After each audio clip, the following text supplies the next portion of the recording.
ang Bombo Radio Philippines. Fully digitalized. Numero 1 sa balita, komentaryo, drama at serbisyo publiko. Bombo Radio Philippines. Bombo Radio Philippines. Ang inyong #1 at most trusted radio network in the country. Basta Radio Bombo! Oras sa Bombo Radio Iloilo, Philippine Standard Time, 54 minutos na nakaligad sa takna sining alas 11. Welcome sa pagpangalagad sa Bombo Hanay Zone 230 FM Bombo Radio Iloilo, ang flagship station sa the #1 most trusted radio network kinakadri ang Bombo Radio Philippines. Adlaw kita karon sang Biyernes. Thank God it's Friday, Hulyo 5, tuig 2024. Sa gihapon ini mo lagari mo ang kurman Bombo Chama Blanco hover kag karon sa madalaguan kag mga nagapauna nga mga balita. Caretakers ang balay nga ginrentahan sang 17 ka mga Chinese national nga nadakpan sang nakaligad masabat sa Bombo Radio. Sa kangot nga balita, Iloilo City Councilor Romel Duro nagpatag kun nga subong lang nagahulag para sa investigasyon sining mga nagkaladakpan nga Chinese national. Sa iban pa nga mga talupang doon karon nga mga balita, 15 milyones pesos ginapangayo sa Department of Public Works and Highways para sa third-party consultant sa ganan flyover. Sang nakaligad to 680,000 sa aton sining nga mga kabombo plus pila to 13 or 12 milyon para sa third-party consultant. Subong iya ganan flyover 15 milyones naman ang kinanglan nga kaltason, no? 15 milyones naman ka kwarta sang mga taxpayer ibayad sa third party consultant sa aton sining mga kabombo sa kahasloan sang pagpanigayon sining flyover dira sa Mayagaran sa Banwasang Pavia. Sa dugang pa nga mga balita, isa patay sa Pilasol matapos mabungguan ang ilang motorsiklo nga ginasakyan sa Banwasang Carles. Kag dugang pa nga mga talupang doon karon nga mga balita pasiplatan ta naman. Mga nagapauna kag mga mainit man nga balita sa palibot sang pungsod. Una kita diri sa 60 million pesos nga damage sa ayungin na incident ginapabayran sa Pilipinas sa China. Kag istoryahan ta ining back to basics curriculum. Dako kuno ang benepisyo para iya sa mga manunudlo sulo pa sa panibago sini nga Department of Education Secretary Sunny Angara Jr. Pagatutukan karon na banwa ni incoming Education Secretary Sunny Angara ang pagpasimple sang kurikulum sa pagpasanyog sang mga benepisyo kag sumumuan ang pagpasanyog sang benepisyo sang mga manunudlo. Ginpaig ni Angara nga ginahibalo pa sa karon mga detalye sa sining matatag kurikulum nga ginpakilala sang panahon sa pwesto nga si Vice President Sara Duterte bilang DepEd Secretary nagpanahon sa pwesto, no, sang damlaglang ginpahayag diri ni Angara nga ang matatag curriculum tinutuyo sini nga streamline ukon paayuhon ang pangkamilugan nga kalidad sa edukasyon. Dugang pa sila diri Banwa sa incoming DepEd Secretary. Tsakto ang direksyon, yara sa husto nga direksyon ang matatag kurikulum apang sa karon hindi pa magulpihada nga pasimplihon or ipaibilin nga tama iya ka makabig naton malapad or shall I say sinibanwa ining komplikado nga kurikulum dapat kuno pasimplihon lang ini. Dapat hindi iya paggagulpihon ang pagbago sa kurikulum kag dapat pasimplihon lang suno pa sa kay Senator Sunny Angara, the incoming DepEd Secretary. Sa aton sinikaron niya nga mga kabombo dugang pagin sinadiri nga pagaunahon niya nga buhinan ang non-teaching tasks kag pabaskurod or pabaskugon ang ila sini nga pag-access sa financial institutions para naman iya sa mga manunudlo. Dugangan ta madalakuan kag mga nagapaw naman nga mga balita later on sa maray nga pagpalayag sa bumbuanay sa udto detalye sa mga nagapaw na mga balita lokal. Pagbalik ta pagkatapos ang Bombo Network News. Kabombo! Subong nga naghalog na ang restrictions, madamo na nga mga physical activities ang ginabalik, ilabi na mga sports events. Apang maghalong lang ha, bangod kun ka isa, hindi malikawan nga may injury gid nga maangkon. Suno kay Michael Vincent Kayanan, physical therapist, ang ice ang mahimo nga ma-apply sa bahin sang lawas nga masakit sa sulod sang duha ka adlaw. Ang masakit nga bahin sang lawas kaangay sang tiil o kun kamot, ang ihulom sa ice o kun direkta nga butangan sang ice. Pagkatapos sang duha ka adlaw, ang injury ang mahimo na nga mabutangan sang mainit naman nga tubig.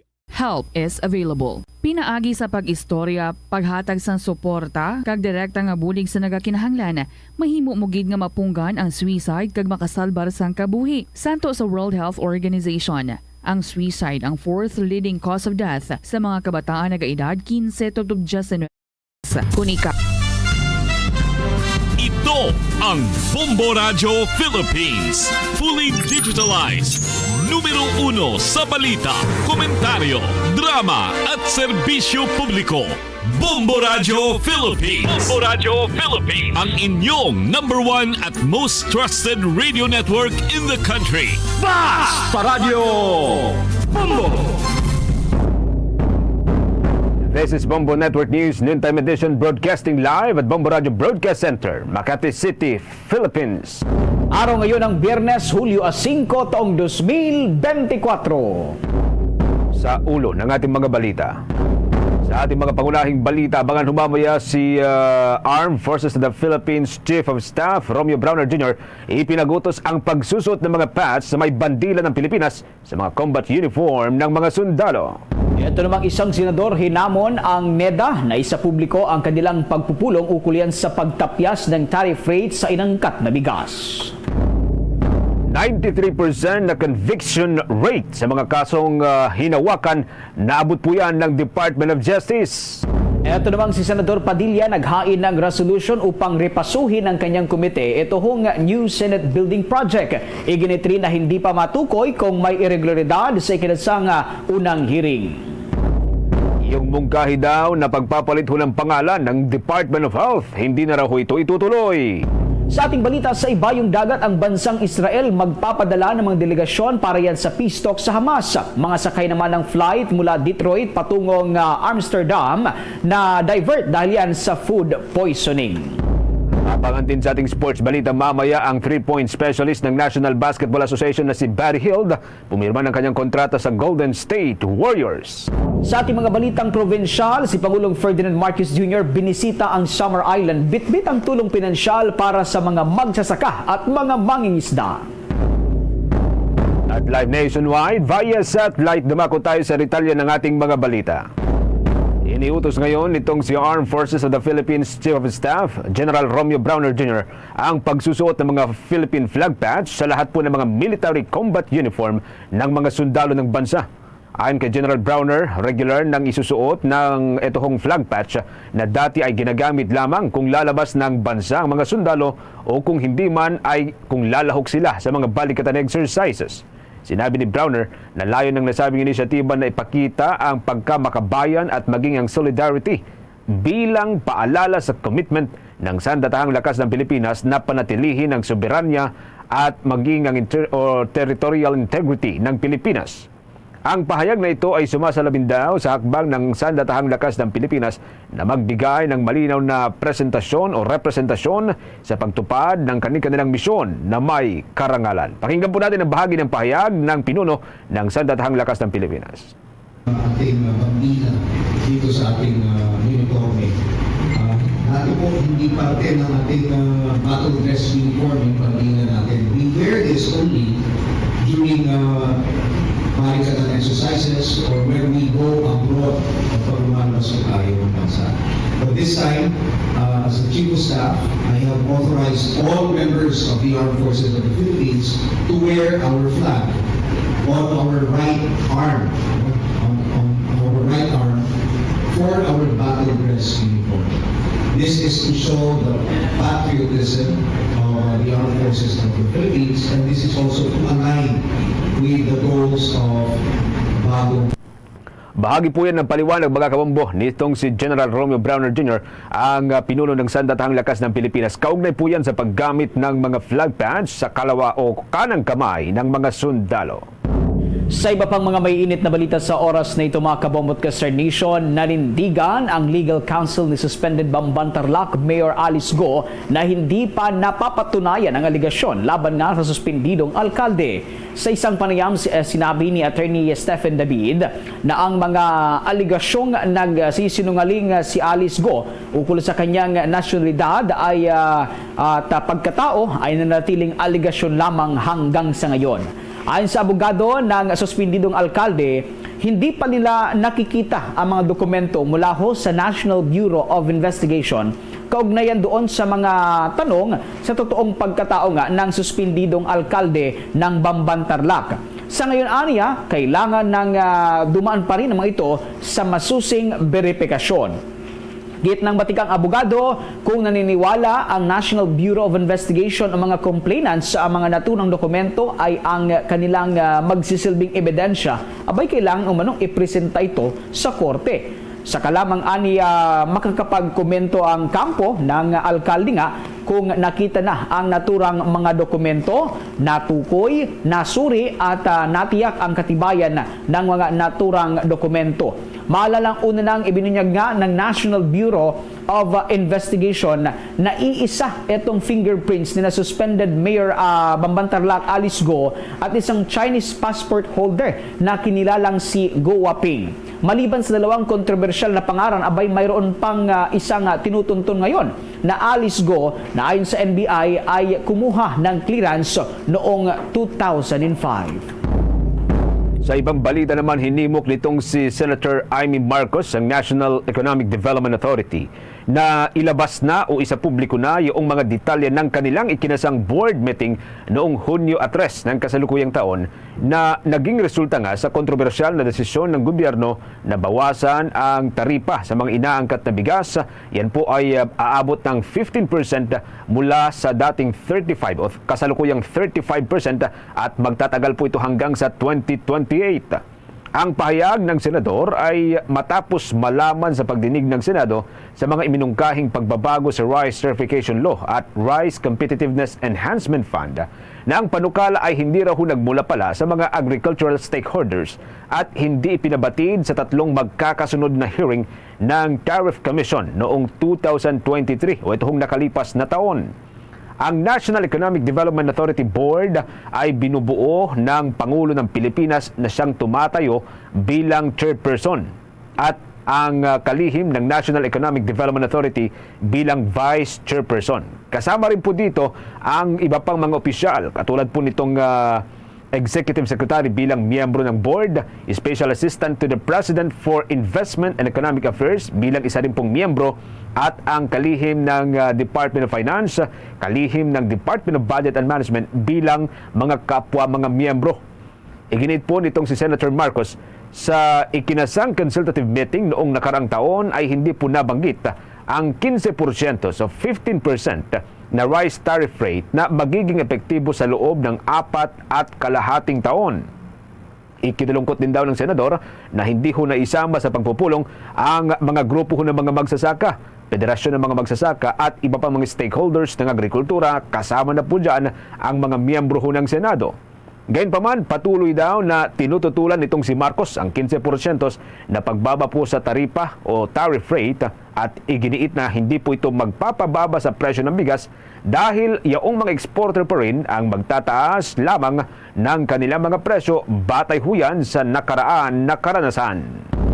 Samantala, kinumpirma ng Department of Justice na nakamit nito ang aabot sa 93% case conviction rate sa pamamagitan niyan ng epektibong pangalap ng mga ebidensya at prosecution.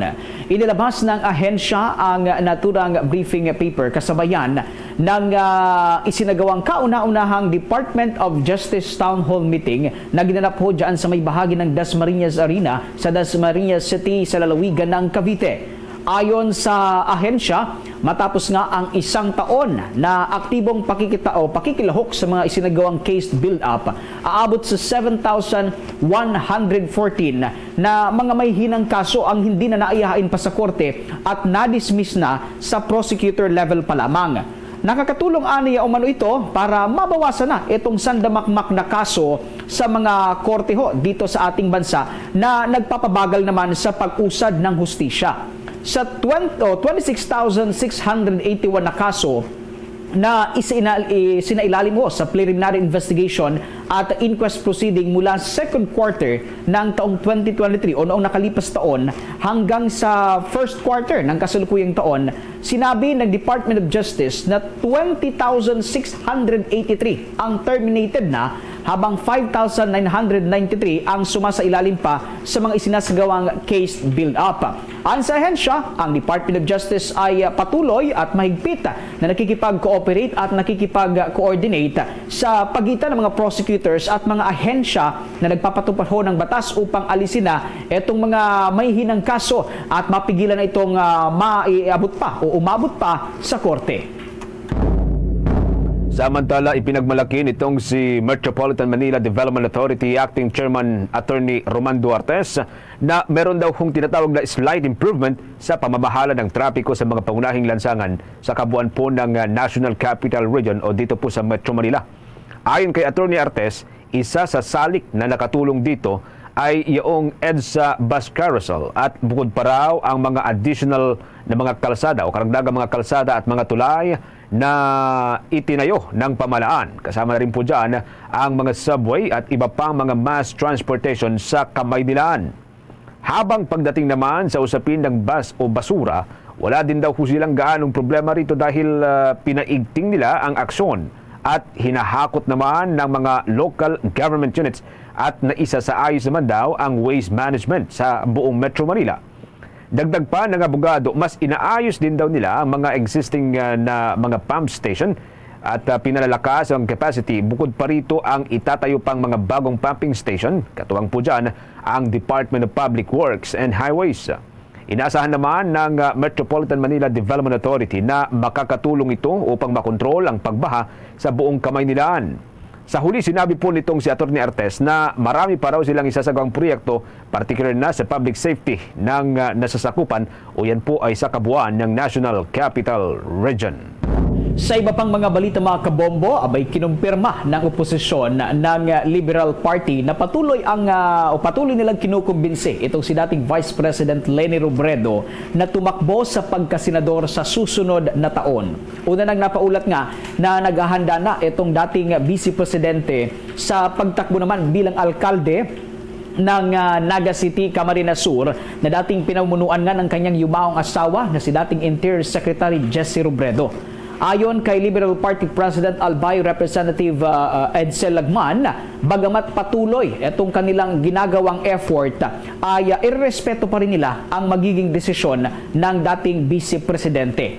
Paliwanag ng mambabatas, ang napipintong pagtakbo nga nitong si Robredo sa kanyang hometown ay upang ipagpatuloy ang mga programa na sinimulan ng kanyang yumaong asawa. Samantala, patuloy naman ang Liberal Party sa paghahanap at pagbuo ng mga kakandidatong senador sa kanilang partido, bagamat nilinaw nito na medyo malabong makumpleto itong 12 seats dahil na rin yan sa limitadong budget ng kanilang partido. Pinabulaanan rin ni Lagman ang akusasyon nitong si dating Senador Antonio Trillanes IV na mga pink forces o mga pinklawan ni Robredo ay bumubuo ng pakikipag-alyansa kay Presidente Marcos Jr. para matalo etong mga miyembro ng pamilya Duterte na nagpahayag ng interes sa paghawak nga ng posisyon sa Senado. Kung maalala, kinumpirma ni Vice President Sara Duterte noong nakalipas na buwan na tatakbo ang kanyang ama na si dating President Rodrigo Roa Duterte, kanyang kapatid na sina Representative Paulo Duterte at Mayor Sebastian Duterte ng Davao City sa pagkasenador sa darating na 2025 midterm election. 13 minuto makalipas ang alas 12 ng katanghalian. Sa iba pang mga malalaking balita mga kabombo Caster Nation, ipinag-utos ho ngayon itong si National Electrification Administration Administrator Antonio Mariano Almeda ang activation na doon sa National Command Center nito. Ang National Command Center ay inaasahan pong tutulong sa management ng mga electric cooperative sa buong Pilipinas at maging yaong mga proyekto ng mga naturang kooperatiba. Ayon kay Almeda, ang naturang inisyatiba ay tutulong sa National Electrification Administration sa pagmonitor sa kondisyon ng mga electric cooperative, yung estado ng kanilang mga inilatag na mga proyekto at kung meron mang mga insidente o posibilidad ng mga brownout, mga power interruption. Sa pamamagitan din ito ay mamonitor din ng ahensya ang mga financial capacity ng mga kooperatiba ng kuryente para matiyak ang tamang tracking ng mga financial operations ng mga naturang kooperatiba. Ang National Command Center ay sinimulan pong buuin o ipatayo noong 2022 kasabay huyan ng pagnanais ng ahensya noon na magtayo ng tinatawag na Digital Communication Technology Framework na makatulong para huyan sa real-time monitoring at data-driven intervention sa pangunahin pong mga problema sa kuryente lalo ho sa ground level. Ayon pa rin kay Director Almeda, mahalaga ang naturang command center para sa tuloy-tuloy na monitoring sa 121 ng mga electric cooperative sa buong bansa. Kasama na ho dyan ang mga komunidad na kanila pong pinagsisilbihan. Kuha pa tayo ng mga balitang tinutukan ng ating mga kasamahan. Dako tayo dyan sa may bahagi ng Senado. Etong si Senador Robin Hood Padilla abay naghain ng resolusyon upang repasuhin ng kanyang komite ito hong New Senate Building Project. Alamin natin ang iba pang mga nagbabagang balita mula sa pag-uulat ni Bombo J.C. Galvez. Naghain si Senador Robin Hood Padilla ng resolusyon na inatasan ng Senate Committee on Public Information and Mass Media na kanyang pinamumunuan na hawakan ng investigasyon hinggil sa pagrepaso ng New Senate Building Project. Sa Senate Resolution 1063, nais niyang hawakan ng investigasyon sa ipinapatayong bagong gusali ng Senado sa Taguig City upang ipabatid sa publiko ang proseso na ginagawa sa konstruksyon ng New Senate Building kabilang ang paglobo ng pondo gayon din na hindi mawala ang tiwala ng publiko sa Senado bilang institusyon. Dagdag ni Padilla, ayon sa Section 1 Article 11 ng 1987 Constitution, ang public office is a public trust at ang mga opisyal at empleyado ng pamahalaan ay may pananagutan sa publiko. Samantala, sa ikinasangunang pagdinig, sinabi ng senador na hindi pa matukoy kung may irregularidad sa proyekto. Mas mainam-anya na magkaintindihan muna kung saan mag-uumpisa sa pag-uusap dahil magkaiba para kay Senadora Nancy Binay at Senador Cayetano ang kabuuan ng halaga ng gastos. Gayunpaman, sinabi nito na sa gitna ng bangayan ng dalawang senador ay dapat hindi matakpan ang issue o usapin ng gusali. Mahirap magsabi ng unang hearing pa lang meron ng irregularity. No? Pero sa akin, ang na-achieve nun kahapon, yung DPWH, sinasabi nila talaga na lumaki yung gastos. So, yun yung na-achieve natin. Ngayon, hindi pa magkaintindihan dun sa... Kasi ang gusto ni Senator Nancy, stick lang tayo dun sa gagastusin sa building. Ang gusto naman ni Senator Alan, yung buo kasama yung presyo ng lupa. So siguro magkaintindihan muna tayo kung saan tayo mag-uumpisa ng pag-uusap.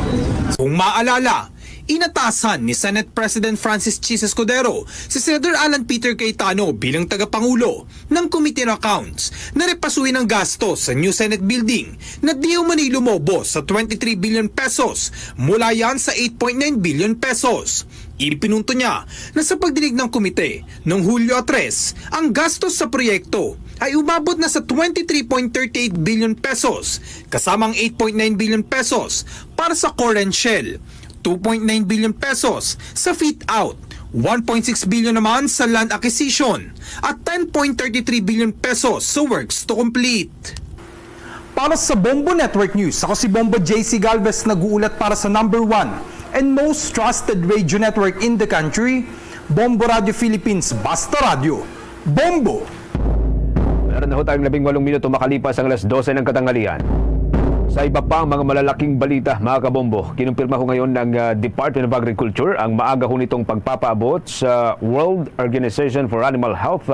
Ukol po yan sa una hong natuklasan na kaso ho ng Q fever dito ho sa Pilipinas.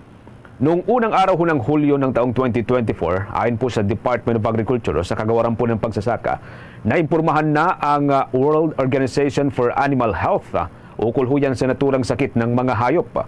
Nakasaad po doon sa report na ipinadala ng Pilipinas o ipinadala ng pamalaan ng Pilipinas na ang pagpasok ng mga bagong buhay na hayop ay ang dahilan ng unang kaso ng Q fever sa buong bansa. Sa natura pong report, nakasaad din na ang infection ng Q fever sa Pilipinas ay nagsimula pa noong pong Pebrero at 13 ng taong kasalukuyan o ng taong 2024.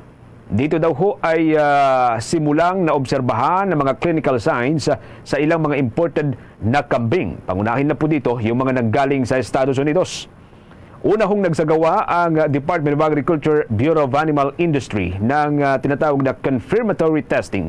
Ukol ho yan sa naturang sakit. Ito ay isinagawa noong Hunyo 19 ng kasalukuyang taon doon sa may Philippine Carabao Center Biosafety and Environment Laboratory doon sa may Sayas City of Muñoz sa may Nueva Ecija sa may Central Luzon. Agad din pong nagsagawa ang pamalaan ng mga disinfection, pagtigil sa pagbibiyahe ng mga hayop, kasama na po dito yung mga karnehon ng mga hayop, maging ang screening at pagpatay sa mga hayop na hinihinalang naapektuhan ng naturang sakit o itong Q fever. Tiniyak din ng Department of Agriculture sa kanilang ipinasang report na magpapatuloy ang mahigpit na surveillance sa loob at labas nitong restricted zone na una pong idineklara kasunod ng kompirmasyon sa unang kaso ng Q fever sa Pilipinas. Aabot sa 239% ang nabawa sa siksikan sa mga prison facilities na pinangasiwaan ng Bureau of Corrections, kabilang narito ang New Bilibid Prison. Ito ang kinumpirma ng Department of Justice sa mga kawani ng media. Ang nasabing bilang mga kabombo ay katumbas ng halos 12,000 na mga persons deprived of liberty na pinalaya mula pa noong taong 2022. Ayon sa Justice Department, nananatiling hamon ang congestion sa mga piitan sa bansa, ngunit sa panahon nga ng Administrasyong Marcos Jr. ay nakapagpalaya na ito nang aabot sa 11,940 inmate matapos ang masusing review sa mga record nitong mga bilanggo. Paliwanag ni Department of Justice Undersecretary Jesse Andres, malaking kabawasan ng halos 239% mula nang maupo itong si Pangulong Ferdinand Marcos Jr. bilang Pangulo. Ani Andres, ang Bureau of Corrections ay nagpapalaya ng humigit kumulang 400 preso buwan-buwan na nakakumpleto ng maximum sentence na absuelto o kaya naman nabigyan ng parol o nabigyan ng executive clemency. Ang New Bilibid Prison naman mga kabombo at ang 6 na iba pang operating prison at penal farm sa bansa ay mayroong mahigit 50,000 na mga preso, bagamat ang kanilang kabuang kapasidad ay abot lamang sa 12,000. Sa iba pang mga balita, target ho ngayon nitong Department of Agriculture na mapataas pa ang export market ng mga high-value commercial crops sa mga susunod na taon. Ayon kay Agriculture Undersecretary Cheryl Natividad Caballero, nais ng Department of Agriculture na ma-maximize ang kasalukuyang trade agreement ng Pilipinas, kasama ho yan ang ibang mga bansa.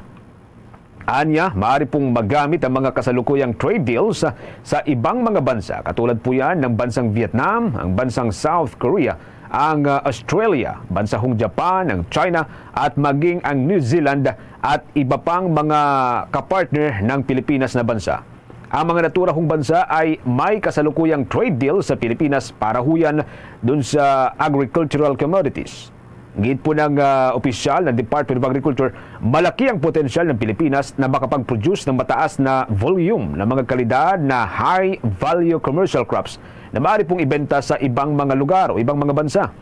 Bilang tulong ng Department of Agriculture, tutugon din daw ho ang ahensya sa iba pang mga pangangailangan sa usapin ng high-value commercial crops. Ito hong mga magsasaka ho rito, katulad ng pagbibigay ng akmang teknolohiya, pagbibigay ng mga makinarya at maging yung mga post-harvest facilities na makakasuporta sa paglinang ho ng high-value commercial crops industry.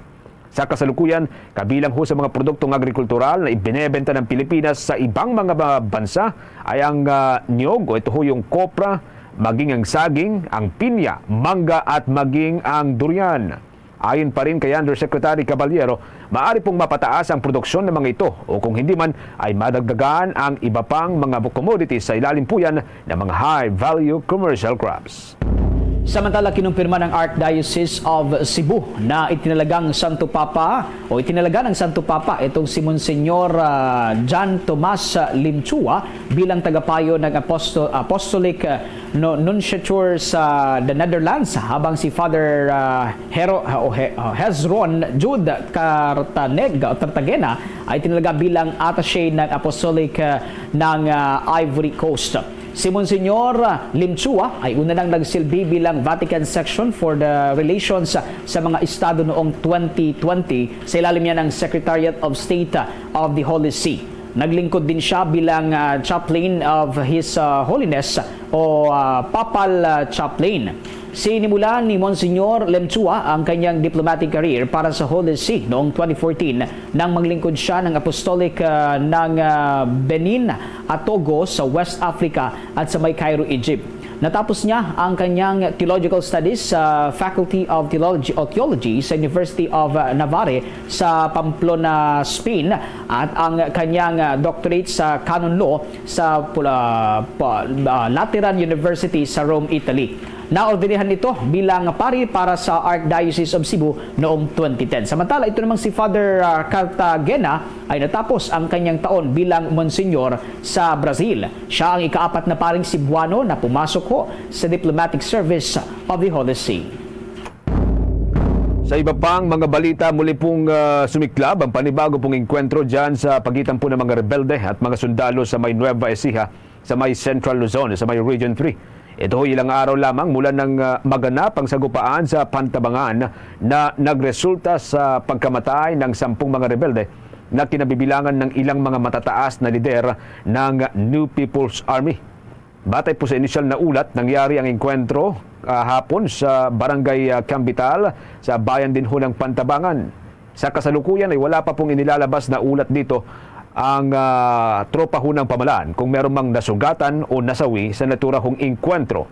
Wala din pong kumpirmasyon ang Philippine Army at ito'y particular na ang 7th Infantry Division na nakakasaklaw sa Nueva Ecija kung ang mga nasagupa o nakasagupang rebelde ay mga miyembro ho ng Komiteng Rehiyon Gitnang Luzon na sila pong nakasagupa rin ng mga sundalo sa dalawang magkasunod na engkwentro noon. Hunyo 20 ng taong kasalukuyan nang maganap ang laban po sa Pantabangan na nagresulta sa pagkakapatay ng 10 mga rebelde. Ito ho'y kasunod ng nauna ng sagupaan na nangyari dyan naman sa may probinsya ng Nueva Vizcaya. Bombo International News. Muling nagkausap si United States President Joe Biden at Israeli Prime Minister Benjamin Netanyahu sa telepono. Tinalakay ng dalawang lider ng bansa ang pag-usulong ng tigil putukan sa pagitan ng Israel at Hamas militant. Nagpasya si Netanyahu na magpadala ng delegasyon sa Hamas para panukalang pagpapalaya nga ng mga bihag nila. Pero nanindigan itong si Netanyahu na kanyang tatapusin lamang ang gera kapag nakamit na nila itong kanilang mga adhikain. Magugunitang nakausap na ng Israel at Hamas ang mga mediators mula sa Qatar, Egypt at Turkey at napag-usapan kung paano ang magiging sistema ng pagpapalit nitong mga bihag. Samantala, ikinagalit naman ng United Nations ang pagkasira ng mga paaralan na kanilang ipinapatakbo matapos sa tamaan ng airstrike naman ng bansang Israel. Ayon kay Israeli military, na kaya nila inatake ang mga paaralan sa Gaza City ay dahil ito umano ay ginagamit na taguan nitong mga militanteng Hamas. Ang nasabing operasyon na ito ng Israeli military ay nagdulot ng ilang mga katao na nasawi. Una nang nagbabala ang United Nations na dapat ay huwag idamay ang mga paaralan at pagamutan na kanilang pinapatakbo. Samantala, sa iba pang mga balita sa ibayong dagat, na-divert ang isang Delta Airline flight mula sa Detroit patungo sa Amsterdam nitong Miyerkules ng madaling araw matapos na mabigyan ang mga pasahero ng sirang pagkain. Napunta ang flight sa New York sa JFK Airport dahil yan sa issue, ngunit hindi pa nagbibigay ng buong detalye ang tagapagsalita ng Delta. Ayon sa mga opisyal, ang bahagi ng in-flight chicken meal sa pangunahing cabin ay sira at ilang sakay ang sumakit ang kanilang mga sikmura at tiyan. Nabatid na ang medical crew ay agad na nagbigay ng lunas sa mga apektadong pasahero nang sila'y bumaba sa New York bandang alas 4 ng umaga. Mayroong 277 na pasahero sa loob ho ng naturang flight, ngunit hindi pa kinumpirma ng opisyal ng Delta ang eksaktong bilang ng mga naapektuhan ng naturang sirang pagkain. Ayon sa isang source na may kaalaman sa sitwasyon, mga 70 pasahero ang nagkasakit matapos kumain ng sirang pagkain. Bombo Sports News. Bago ho tayo umusad sa iba pang mga malalaking balita dito po sa ating bansa, sa sports balita ho muna tayo. Maglalaro na po sa Golden State Warriors etong si 3-point specialist Buddy Hield. Nagkasundo ang Warriors o Golden State Warriors at ang kasalukuyang team nitong si Buddy Hield na Philadelphia 76ers sa isang sign and trade deal na ito ho'y kinapapalooban ng multi-year deal at may kalakip na 2 taon na guaranteed. Kasama ho dito ang $21 million. Sa ilalim ng kanyang magiging kontrata, tatanggap itong si Buddy Hield ng $18 million sa unang 2 taon niya sa Golden State, habang mayroong $3 million o $3 million na partial guarantee sa kanyang ikatlong taon dyan pa rin sa Golden State. Kasama din po dito yung tinatawag na player option sa ika-4 niyang taon, o pwede po siyang umalis sa Golden State Warriors pagsapit ng kanyang ika-4 na taon na may guaranteed money pa rin. Kapalit po nito ay ang 2031 second round pick ng Golden State Warriors at mapupunta na nga po ito sa karapatan ng Philadelphia 76ers. Etong si Buddy Hield, mga kabombo Star Nation, ay isa po sa mga episyenteng sharpshooter sa National Basketball Association. Hawak po ang career 3-point shooting percentage na 40% so 40% sa loob lamang po ng 7.6 attempts per game. Dati na po itong naglaro sa Pelicans o sa New Orleans Pelicans, sa Sacramento Kings, maging sa Indiana Pacers at sa kasalukuyan ay sa Philadelphia 76ers. Siya ay dating 6th overall pick noong 2016 NBA draft. Dahil po sa naturang trade, magkakasama na sina 3-point king Stephen Curry at itong si Buddy Hield, ang 2 player na nangunguna sa buong National Basketball Association sa nakalipas na 5 season na may pinakamaraming nagawa na 3 points. Etong si Buddy Hield ang inasahan pong papalit kay Klay Thompson, ang kalahati po ng sikat na Splash Brothers ng Golden State Warriors na kumamada ng 4 na championship ring sa nakalipas na 10 taon. Sa iba pang mga balitang sports, opisyal na pong nagretiro mula sa paglalaro ng basketball at sa NBA ang all-time leading scorer ng Charlotte Hornets, etong si Kemba Walker. Si Walker ay 4 na beses na nakapaglaro sa National Basketball Association All-Star sa loob po yan ng 12 season, 12 season na kanya pong inilagi sa National Basketball Association. Naglaro siya ng 8 magkakasunod na season sa Hornets mula 2011 hanggang 2019. At napunta sa Boston Celtics noon pong 2019. Nagtagal siya sa naturang kupunan hanggang sa 2021, hanggang sa tuluyan na rin pong na-trade doon sa may New York Knicks. Mula po sa New York Knicks ay lumipat itong si Walker sa Dallas Mavericks sa 2022-2023 season, o bago po yan pumasok sa championship game ang Dallas Mavericks. Ang 6-foot guard ay isa po sa mga kilalang point guard sa buong National Basketball Association dahil po yan sa liksi ng kanyang kilos at magandang shooting performance.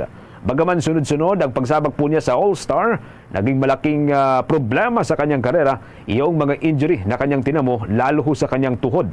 Nalabis naman na nagpababa sa bilang ng mga laro o mga games na kanya pong pinasok o inilaro. Sa loob ng kanyang karera sa NBA, hawak po niya ang career average na 19.3 points per game. Nagpasalamat din ang batikang guard sa mundo ng NBA. Anya, maraming mga nagawa ang basketball sa kanya at hindi raw niya inakalang maabot niya ang mga bagay na nagawa niya habang siya'y naglalaro sa buong liga. Sa kanya pong pagre-retiro, sasamahan nitong si Kemba Walker, itong si Coach Charles Lee sa Hornets bilang Player Enhancement Coach. Samantala, plano naman ng National Amnesty Commission na magtatag ng karagdagang Local Amnesty Board sa bansa. Ang hakbang na ito ay makatutulong para maproseso itong mga natanggap na komisyon ng mga aplikasyon para yan sa mga amnestiya ni Pangulong Ferdinand Marcos Jr. para sa dating miyembro ng mga rebeldeng grupo. Sa isang press conference, inahayag ni NAC Chairperson Attorney Leah Tanodra at nakapagtayo ang komisyon ng 9 na local amnesty boards sa bansa. Ayon sa ahensya, naging matagumpay ito mula sa tulong naman at suporta ng Office of the Presidential Advisor for Peace, Reconciliation and Unity. Paliwanag pa ng opisyal, ang itatayong karagdagang local amnesty boards ay ilalagak sa iba't ibang lugar dito ho sa ating bansa. Malaking tulong ani ito para mapadali at para sa mga miyembro ho ng mga CPP, NPA, NDF na makapagsumite ng aplikasyon para yan sa amnestiya ni Pangulong Ferdinand Marcos Jr. Kaugnay nito ay nanawagan nga ang opisyal sa iba pang mga miyembro ng mga rebelding grupo sa bansa na samantalahin na ang naturang programang ito. Meron na lamang ho tayong 26 minutes bago sumapit ang 1:00 ng hapon. Eto, maganda hong balita, yung pong Rice for All program, ilulunsad po ng Department of Agriculture kung saan po ay makikinabang na ang general public. Ito po yung 29 pesos na presyohan ng bigas, murang bigas para ho yan sa mga mahihirap o para ho yan sa mga kwalipikadong mga individual. May nakuha ang report po dito si Bombo Kelly Cordero. Bukod sa 29 pesos program ng Department of Agriculture kung saan makakabili ng mura pero di kalidad na bigas ang mga mahihirap sa halagang 29 pesos, nakatakdang ilunsad ng Department of Agriculture ang Rice for All program bilang tugon sa pangangailangan ng mas maraming Pilipino para sa murang bigas. Layunin ng programang ito na mapababa ang presyo ng bigas at mapalakas ang supply nito sa pamamagitan ng pagtataguyod ng produksyon ng mas maraming lokal na bigas sa bansa. Dito sa Rice for All program, ang makikinabang ayon kay Assistant Secretary Arnel de Mesa, tagapagsalita ng Department of Agriculture, ay ang general public. Una na kasing iniulat na ang nakikinabang sa bigas 29 pesos program ng DA ay mga PWDs o persons with disabilities, senior citizens, solo parent at mga nasa mahihirap na sektor. Tinatayang makikinabang din sa bigas 29 ang nasa 6.9 milyong pamilya o nasa 34 milyong katao. Ang mga bigas na ito ay bibenta rin sa iba't ibang kadiwa centers sa Metro Manila at sa mga rehiyon. Na mas mababa pa rin na presyo na bigas para naman po sa general public natin. It will be launched in the coming days. Ito pong Rice for All natin. So meron tayong bigas para sa vulnerable at meron din tayong bigas para sa general public na relatively mura. Layo ng naturang mga programa na paigtingin ng food security at ilapit sa mga mamamayan ang abot kayang presyo ng bigas. Para sa Bombo Network News, Bombo Kelly Cordero nag-uulat para sa number 1 and most trusted radio network in the country, Bombo Radio Philippines. Basta Radio, Bombo! Samantala, inanunsyo ng Bureau of Immigration ang kanilang partisipasyon sa Katarungan Caravan ng Department of Justice kahapon, Hulyo 4 ng kasalukuyang taon na ginanap po dyan nga sa may bahagi ng Dasmariñas Arena sa Dasmariñas, Cavite. Ang Katarungan Caravan ay isang mahalagang bahagi ho ng pag-isikap ng Justice Department na ilapit ang mahalagang serbisyo ng gobyerno sa publiko. Makikita sa naging kaganapang ito ang iba't ibang ahensya ng gobyerno, kabilang na ang Bureau of Immigration na nagtulungan upang direktang magbigay ng malawak na hanay ng mga serbisyo sa komunidad. Binigyan din ni Bureau of Immigration Commissioner Norman Tancinco ang kahalagahan ng pakikilahok ng ahensya sa naturang caravan. Aniya, ang kanilang paglahok sa naturang programa ay pagpapakita lamang ng kanilang commitment sa pagbibigay ng serbisyo publiko at suporta sa programa ng Justice Department. Kasabay ng isinagawang Katarungan Caravan ng Department of Justice kahapon, ang Bureau of Immigration ay nag-alok nga ng iba't ibang mga serbisyo kabilang ang tourist visa extension, aplikasyon para sa dual citizenship, exit clearances at iba pang mga pangunahing serbisyo ng imigrasyon.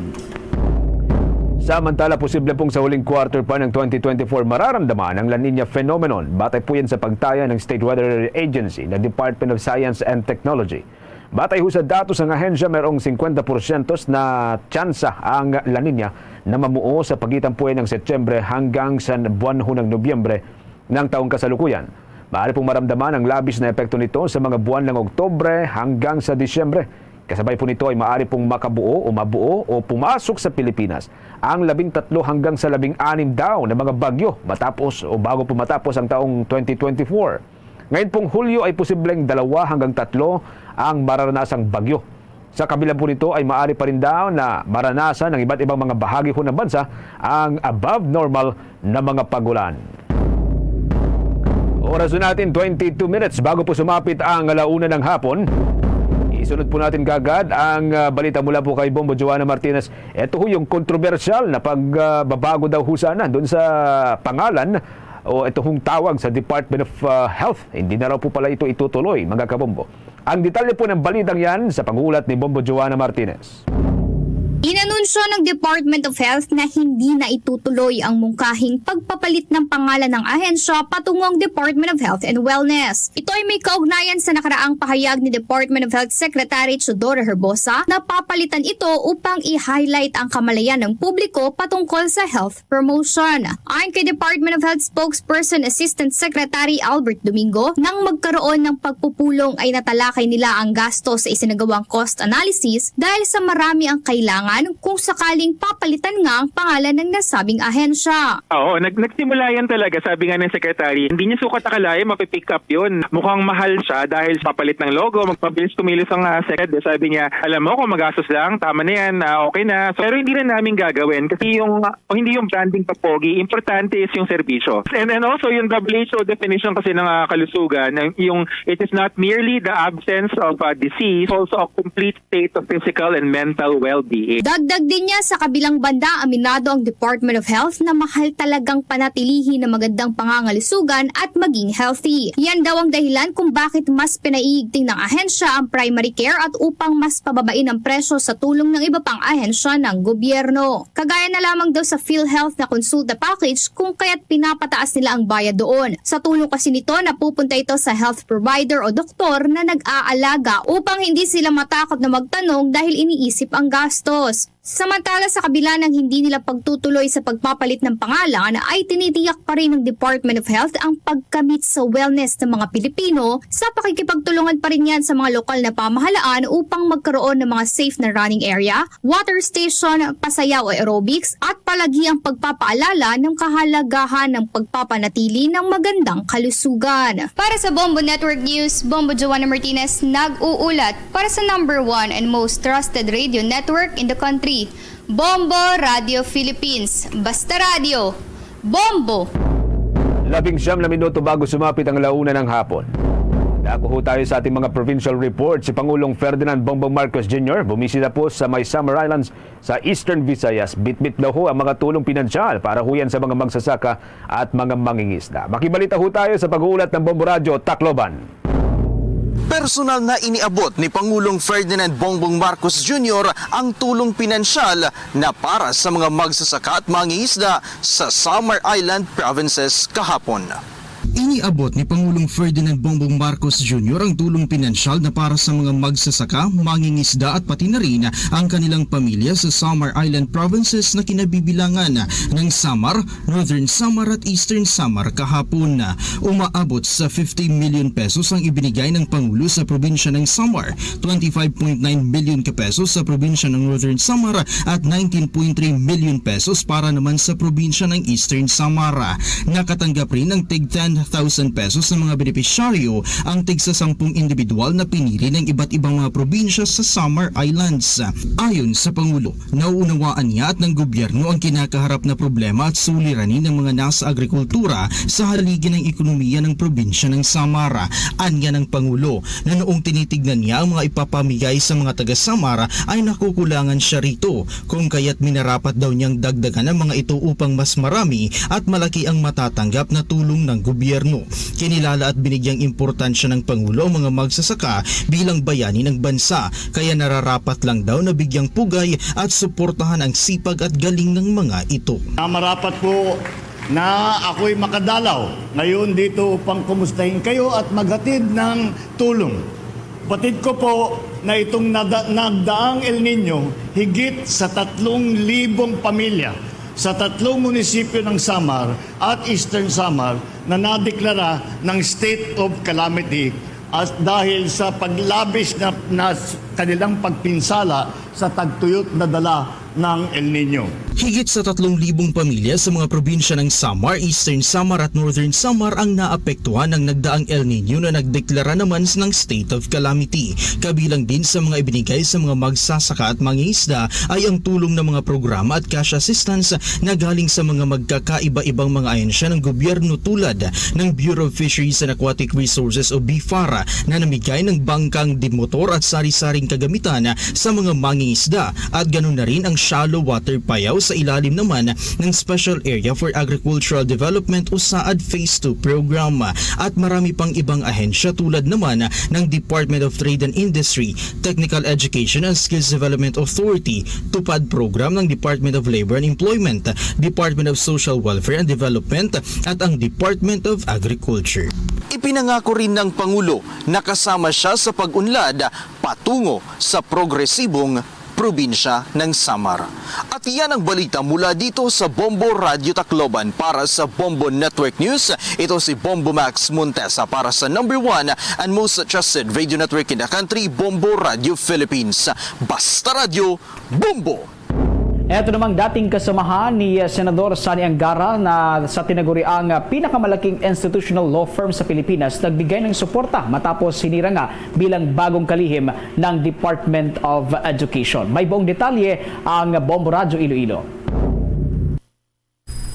Bumaha ng suporta ng ilang kasamahang abogado ang paghirang kay Senator Juan Edgardo Sani Angara bilang bagong kalihim ng Department of Education. Sa panayam ng Bombo Radio Iloilo kay Iloilo Governor Arthur Defensor Jr., sinabi nito na naging magkaibigan sila ni Angara matapos nagkasama ang mga ito sa Angara Abelio Concepcion Regala and Cross Law Office o mas kilala bilang Acralo na pinakamalaking institutional law firm sa buong Pilipinas. Maliban dito, magkasama rin sina Defensor at Angara sa Sigma Rho Fraternity na isang College of Law-based fraternity sa University of the Philippines, Diliman. Ayon kay Defensor, nagpadala siya ng mensahe kay Angara upang ipabatid ang suporta sa pagsasabing mapagtatagumpayan ang bagong papel sa pagharap ng dambuhalang tungkulin. Anya, totoong higante ang tungkulin ni Angara pero malaki ang kanyang tiwala sa kanyang abilidad na pangunahan ng Department of Education ng pinakamahusay at may integridad. Sinabi ito na isa si Angara sa pinakamahusay na mambabatas kung kaya't naniniwala itong kwalipikadong pangunahan ang mahalagang ahensya na may pinakamalaking budget sa buong gobyerno. Inaasahan ni Defensor sa pagkakatalaga kay Angara sa edukasyon na maitataguyod at maitatayo ang transformative legacy ng kanyang ama, si dating Senate President Edgardo Angara na nanguna sa pagtatakda ng pangunahing reforma sa sektor ng edukasyon, partikular ang pagkilos ito sa Education Commission Report. Ang pinaka-importante ngayon sa education system, isang malakas na tagatulak ng budget ng eskwelahan sa Kongreso, classroom at mga teacher. Sani Angara is the best man for that, para may champion ang budget ng classroom at teacher at ng iba pang pangailangan ng eskwelahan natin. He is the best man for our educational system right now. The law school, he joined Acralo. I also joined Acralo. Si Iloilo Governor Attorney Arthur Defensor Jr. para sa Bombo Network News. Ito si Bombo Chris John Hetchanova Lusada para sa number 1 and most trusted radio network in the country, Bombo Radio Philippines. Basta Radio, Bombo! 13 minuto bago sumapit ang 1:00 ng hapon. Sa iba pang mga provincial report, grupo ho ng mga guro din doon ho sa may bahagi po ng Bacolod, umaasang hindi po mababahiran ng politika ang pag-upo nitong si Senator Sani Angara bilang susunod na kalihim ng Department of Education. May nakuha ang report po dito ang Bombo Radio Bacolod. Welcome para sa Bacolod City Public School Teachers Federation ang pag-appoint sa panibagong DepEd Secretary. Sa panayam ng Bombo Radio Bacolod kay Richard Ilangre, ang presidente ng Bacolod City Public School Teachers Federation at principal ng Bacolod City National High School, ikinagagalak nito na malaman na si Senator Juan Edgardo Sani Angara ay nakikipag-ugnayan sa Alliance of Concerned Teachers at mabilis din na mag-file ng counter bill sa Senado para sa benepisyo ng mga guro. Umaasa ito na kahit hindi mapatupad ang salary grade 19 para sa Teacher 1, Mataas ang tsansa na kahit papano may maisusulong na salary increase. Panawagan ni Hilangre na madadagdagan ang mga non-teaching personnel upang 90 hanggang 95% ng oras ng mga guro ay matutok na lamang sa pagtuturo. Ayon dito, kailangan din ng karagdagang suporta sa mga estudyante kagaya ng learning tablets, internet load, libro at iba pang instructional materials. Hiling din ito na huwag mabahiran ng politika ang pamumuno ni Angara sa naturang sektor. Ikinagagalak po natin ang pag-appoint kay Senator Sonny Angara dahil may pinuno tayo ng DepEd. Nalalaman natin na ang kanyang ama noon ay DepEd Secretary rin. Pinaasahan po natin na marami siya natutunan sa kanyang ama. Matalino ring Senator ito si Senator Sonny Angara. Asahan po natin na ang kanyang mga kalaman, ang kanyang sinseridad ay nandoon sa ating edukasyon at makapag-ambag siya ng malaking pagbabago sa ating mga guro, sa ating mga estudyante, sa ating sistema ng edukasyon. Mula rito sa lungsod ng Bacolod, para sa Bombo Network News, ito si Bombo Jairi de los Reyes para sa number 1 and most trusted radio network in the country, Bombo Radio Philippines. Basta radyo. Bombo! Bombo Breaking News. Kabombot ka Sir Nation, sa kapapasok pa lamang ng balita, nagbubunyi ngayon ang Labor Party matapos ang landslide victory nito sa katatapos lamang na 2024 snap general election sa United Kingdom. Bunsod nito, ang leader ho ng partido na si Keir Starmer ang magiging susunod na bagong Prime Minister ng United Kingdom. Nag-concede na din o tinanggap naman ni Prime Minister Rishi Sunak ang resulta dakong alas 4:40 ng umaga kung saan inanunsyo din mismo nito ang pagkapanalo ng Labour Party sa general election at tinawagan din aniya si Keir Starmer para batiin ito. Kaugnay yan, pakinggan natin ang bahagi ng naging mensahe ni UK Prime Minister Rishi Sunak. The Labour Party has won this general election, and I have called Sir Keir Starmer to congratulate him on his victory. Today, power will change hands in a peaceful and orderly manner, with goodwill on all sides. That is something that should give us all confidence in our country's stability and future. The British people have delivered a sobering verdict tonight. There is much to learn and reflect on, and I take responsibility for the loss. To the many good, hard-working Conservative candidates who lost tonight, despite their tireless efforts, their local records of delivery, and their dedication to their communities, I am sorry. Samantala mga kabombo, itinuturing naman na makasaysayan ang pagkapanalong ito ng Labour Party dahil winakasan nito ang 14 na taong pamamayagpag ng right-wing government sa ilalim niyan ng Conservative Party. Sa naging speech ni Starmer na nagsilbing dating Chief Prosecutors at Human Rights Lawyer, ipinangako nito na ang kanilang bansa ang kanyang uunahin at pangalawa ang kanilang partido. Nangako din ito na gagawa ng mga pagbabago ang kanilang partido at panahon na aniya para gawin ito. Kung niyan, pakinggan natin ang naging pahayag ni Labour leader Sir Keir Starmer. We did it! You campaigned for it, you fought for it, you voted for it, and now it has arrived. Change begins now. 4.5 years of work changing the party. This is what it is for. A changed Labour Party, ready to serve our country, ready to restore Britain to the service of working people. Mga kabombo, yan ang naging mensahe ni Labour leader Sir Keir Starmer matapos ang kanyang makasaysayang pagkapanalo. Mga kabombo at ka-Sir Nation, dako pa rin tayo sa mga balita na nangyari sa ating mga probinsya. Ito hong Sinag abay naghain na ng petition for certiorari laban sa Executive Order 62 na nagpapababa nga sa taripa ng agricultural products. Alamin natin ang buong detalye sa pag-uulat ng Bombo Radyo Dagupan.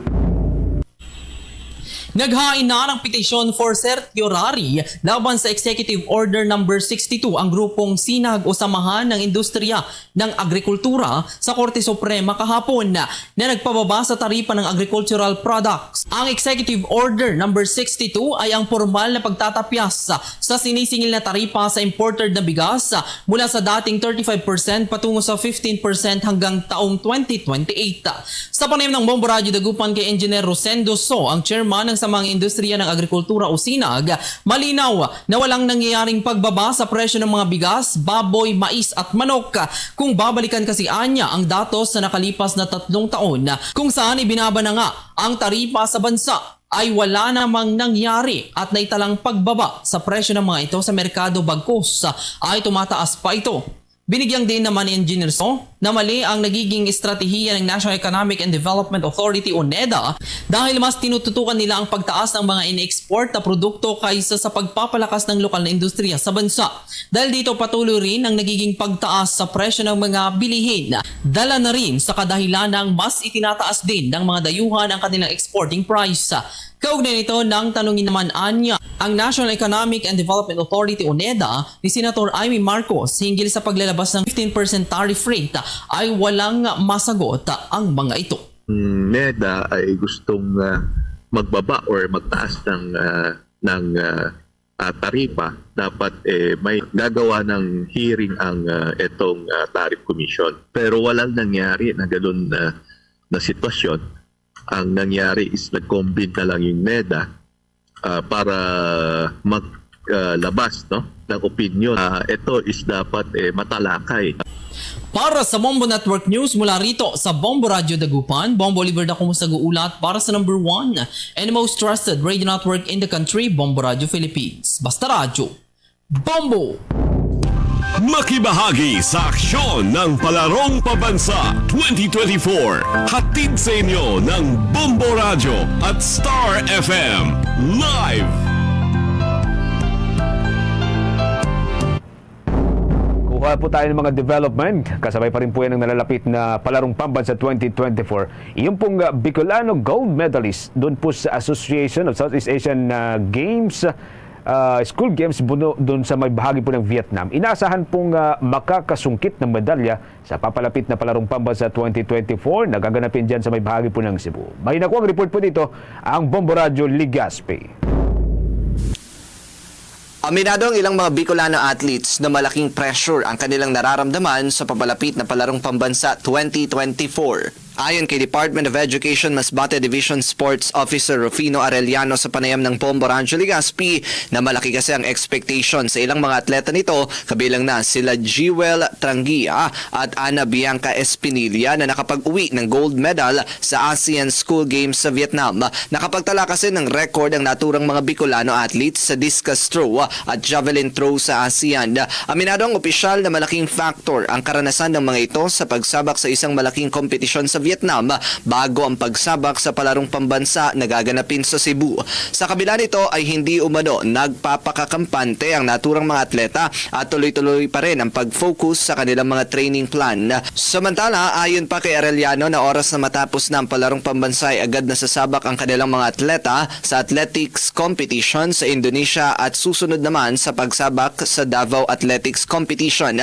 Iginiit ng opisyal na sa kabila ng abalang schedule ng kanilang mga atleta ay sinisigurong hindi napapabayaan ang pag-aaral ng mga ito. Focus pa rin at bagkos sa record ng nakuha nila, mahirap abutin na magiging kakompetition namin, pero we should not undermine other athletes. Baka mamaya ay mas prepared yun kaysa sa kanila. Para sa Bombo Network News, mula rito sa impila ng Bombo Radio Ligaspi, Bombo John Salonga nagulat for the number 1 and most trusted radio network in the country, Bombo Radio Philippines. Basta Radio, Bombo! Samantala, yung pong iba pang mga delegasyon, galing naman po dyan sa may Northern Luzon, nakarating na rin daw doon sa may venue, doon sa may Cebu City, para pa rin po yan sa Palarong Pambansa. Maki-update po tayo sa pamamagitan po ng Bombo Radio Kawayan. Nakarating na sa Cebu City ang delegasyon ng Region 2 para sa Palarong Pambansa 2024.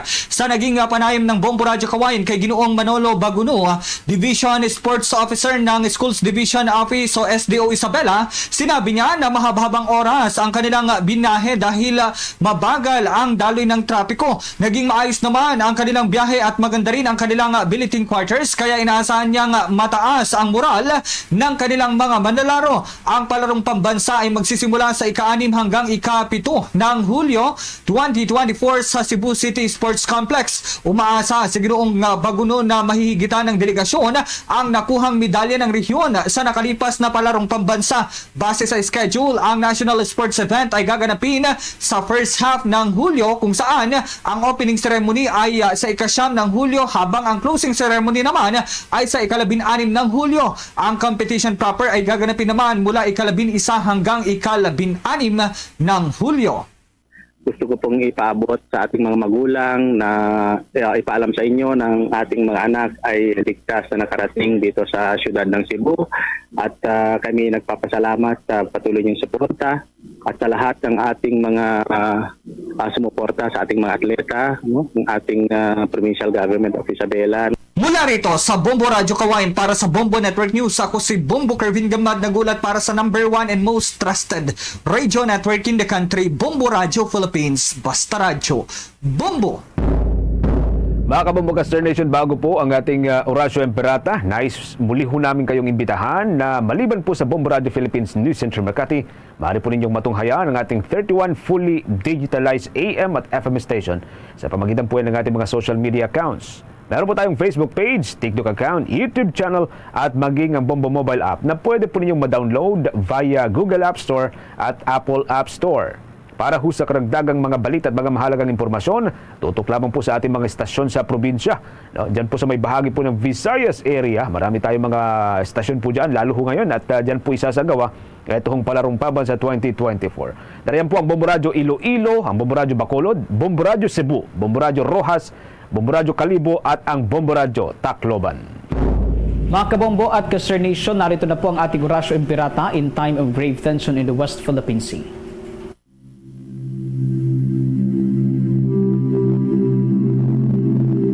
Our Lord God Almighty, maker of heaven and earth, the sky and the seas, look kindly on us, your children of the Philippine Islands, our home, now beset with tensions over our West Philippine Sea. We pray to you for peace over the part of our islands and waters. We pray that questions over it may be resolved through justice and respect for people's rights. We pray that no harm be done to our marine creatures and habitat. We pray that our fellow Filipinos protecting our islands and seas be kept from natural and man-made disasters. Loving God, you are a wonderful creator, our generous provider of good things. Send your Holy Spirit of wisdom and understanding to our leaders that they resolve this crisis with courage and the spirit of dialogue. Help us to remain faithful to your word and obedient to your will always. This we ask through Christ our Lord. Amen. Luzon, Visayas at Mindanao at maging sa buong mundo. Yan na pong kabuuan ng ating balitaan para sa pangtanghaling edisyon ng Bombo Network News. Mula dito sa Makati News Center para sa number 1 most trusted radio network in the country, Bombo Radio Philippines, Basta Radio. Bombo! Ang Bombo na isod sa gihapon ko primo Bombo Chama Blanco Hover. Standby sa aton sining mga kabombo sa dugang mga balita kag impormasyon ang caretaker diri sang nangin kontrobersyal sadto iyang boarding house o isa ka balay nga ginrentahan sa 17 ka mga Chinese national kung saan nadakpan kag sang madakpan ini sila ginsulod sa aton sining mga kapulisan kag pagsulod to natukiban banwa nga may ara sang operation sang cybersex kag human trafficking. Samat diri sa Bombo Radio natuhoy sa sining plastada karon kay do kasubong iyang way na dira sang tawo kag anong gimamala ang sitwasyon sadtong tsimpo nga nagaarkila dirang 17 ka mga Chinese national kay sino sila nag-agi agud nga maka-arkila sa nasambit sining Puloy-an sa distrito iya sang Haro. Check nato ang follow-up report ni Bombo Jomar Villa. Jom, sa report please come in. Sang caretaker nga wala na nila ginaparintahan ang ining balay pagkatapos sining natabo nga raid sang City Intelligence Unit sa 17 tanan ka mga Chinese national nga naaktuhan nga mayara sang nagakatabo nga ay cyber sex operation sa may area karon sa Lawan Village, Barangay Balantang sa distrito sang Haro. So personal diri nga nag-coordinate ang caretaker sa Bombo Radio, Bombo Cham kag luyag lang nila aklarohon diri sa aton sining pagpangalagad kay may information kay na interview naton ang pila ka mga pumuluyo sa lugar nga iban nga nakanotice nga do kasubo nga do may nagapundo nga salakyan, tapos ang iban nagagwa sulod sa nasambit yang puluyan, no? So damo sang palamukutanon nga occur karon kag amuman ang gina-question sang kadamaan. So napakigangutan naton, nag-ayo lang siya nga way lang sang video, so audio lang, no? Kag alias boy lang ang hatag nga ayo dere sa nga sining nasambit yang caretaker Bombo Cham. Ti una sunod sa tungdan agod nga ti masanagan ang publiko, wala na kuno nila ginaparintahan ining nasambit yang puluyan umpisa nga natabo atong pagpatikayon, no, sa raid sa City Intelligence Unit. Ang ikaduwa nga ginhambal nga way nila ginrenew ang permit sa barangay, no? Kay isang nigad si simpre ginaparintahan, so nagawad gid sila sang permit, so way na kuno nila ginrenew kay tiway naman sila sang plano nga parintahan abiliwat, no, after sining natabo yang insidente. Ang katatlong sining explanation nga ang nakita nga salakyan hindi ito hambal nga ti ang iban nga nagabisita dra nga do atiner dra nagarinta, no? Ang nakita nga salakyan nga nagagwa sulod ato iya to sang pamilya sunod sa tungdan nga nagahakot na sila sang mga gamit, no? Halin sa ila sining lugar nga do ginadala nila da sa area kag itinira na lang kuno sang pamilya sining tag-iya dira Bombo Cham. Ginatagman nga way na sang may nagasulod abi nga mga turista dira magluwas na sa pamilya sini kay ligad may nakita kuno ang isa ka residente dira nga mga tourist van nga nagapundo dira sa tubang. Ti ang ining tourist van do information nga iyaman ni sang pamilya ang nagapanigiya sini nga nagapundo lang manda sa tubang kag way man sila may ginkarga o kun may ginpasulod dira nga ini nga foreign national umbisa na sadto sa sining natabo yang insidente. Bisan ang caretaker do na dismaya gani diri, no? Sa sining natabo Bombo Cham kay ang gin-mention diri nga wa man nila ma-expect nga mo gali ni ang operation kay ang tag-iya sini medyo limited lang man yung information abi nga dugin pang haboy diri sa aton. Ang tag-iya kuno sa abroad ti bangon nga ti way sabi nagatiner sa balay at yung motor nag-decide nga parentahan. So at least nga may ara sa nga income bisan bayad na dakro sa kuryente o kung sa tubig da o kung sa gastuhon abi kung sa din may balaydan. So munang gin-decide sa tag-iya nga iparentahan ang balay. So may isa kuno ka do agent, no, ang nagtransact sa tag-iya, hindi siya hambang mga Chinese national nga nagdirect dito sa tag-iya nga marenta sang balay. Bombo Cham, may isa kuno nga nagpatigayon, pure Filipino, no, siya tong transact sa tag-iya nga iparentahan ang ning nasambit karon nga puluyan. Way naman gin-mention kung pila ang arkila sang balay, pero mo tong nga nagtransact nga may nga may ipa-stardra nga mga individual sa ila sining lugar mo tunga na nagaysugtanan kagagin ginpasugtan man sang tag-iya kay ti siyempre ya naman sa pabor naman na siya kasi siyempre may matiners balay niya kag may income man siya, so nagsugot ko nung tag-iya nga mo na ang matabo dira nga may matiner pero way may expect nga laing gali yang operation sang sining mga Chinese national nga ginhimo ng cybersex ang nasambit karon nga balay Bombo Cham. Hindi man hambal nga sa isa lang gid ka establishment kay ang balay ni sa kilid ya sina do may gamay sila nga do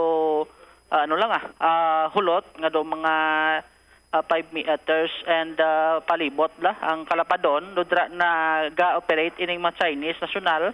Tapos ang balay ni mismo nga ang dako dra sila daw ginahimo nila nga quarters, no, dodra sila abi tulog bombotsam ti dugang padre, no, sang caretaker garalain man sa ido hatag lang kuno sang huol kag sakit sa ulo ini mga Chinese national nga pag dakop to sa ila ginbinlan patos la kuno kabil ka kuryente way patong baydan do 60,000 pesos ti kun di kuno nila pagsettle basi kun mautdan mas la kuryente ti amonto nga do nag namla sila nga sila na lang mabayad kaysa kun mag-akusar pa sila basi kun damo pa sila ikoton nga mga papeles mangita pa sila abogado basi kun do mabudlayan pagid sila amonto nga do nag-decide na lang at sila na lang mamatamat siguro bayad bumbutsam kay may nakuha naman siguro silang eleksyon no after sining insidente amo ni gani makita naton nga way nagit sila nagka-cater no sang marentahan Chinese national man o kun hindi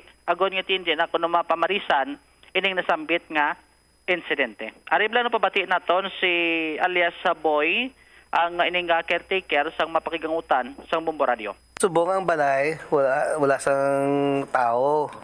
Pero saylo manok saylo ng pag-iya kay nag-grant man sila mo. Kay biktima man sila sang pugo kay labin na pag sila bills. Kay may misrepresentation man to sila. Kaya mo na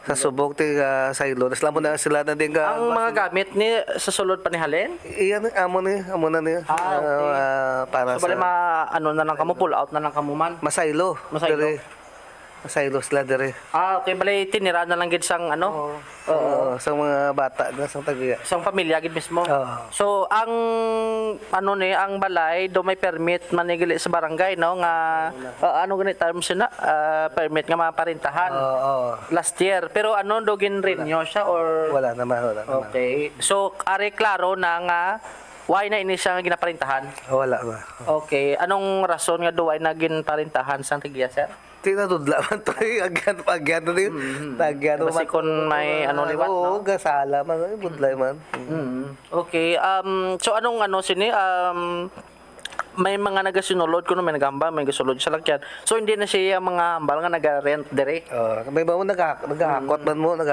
so basi kun mga naga-transfer sang gamit ay legal may nagpundo kuno nga tourist bandras tubang to siyang nablos tamon ginagamit sila naginulam ya nablos ko sa may tourist na sila mo sa kavan puista man duwa ka adlaw guro to so wala na siya ambal sa dumay ginapasulod pa din nga ko lang tawanan makita man di ko kaya so at least kamo namin so mo do na biktima man kamo gani no sa mo nga modos so nang kontrata sinihaw ang hambal nga ma-rent malang sang balay mumulan to pirang renta nila sir hindi ko kabalo ay ko diya so okay man mabuhi man guro di kay bangod nga ang balay ti way man sa may gamit ti parintahan na kay at least may income no masulod bas kasi no man di ba mo mano ba so anong nakibot lang kamo sa natabo to nga do may raid nga may mga operation ka cyber sex to way kami kabalo kita mo anong ina-expect nyo tani nga lang haw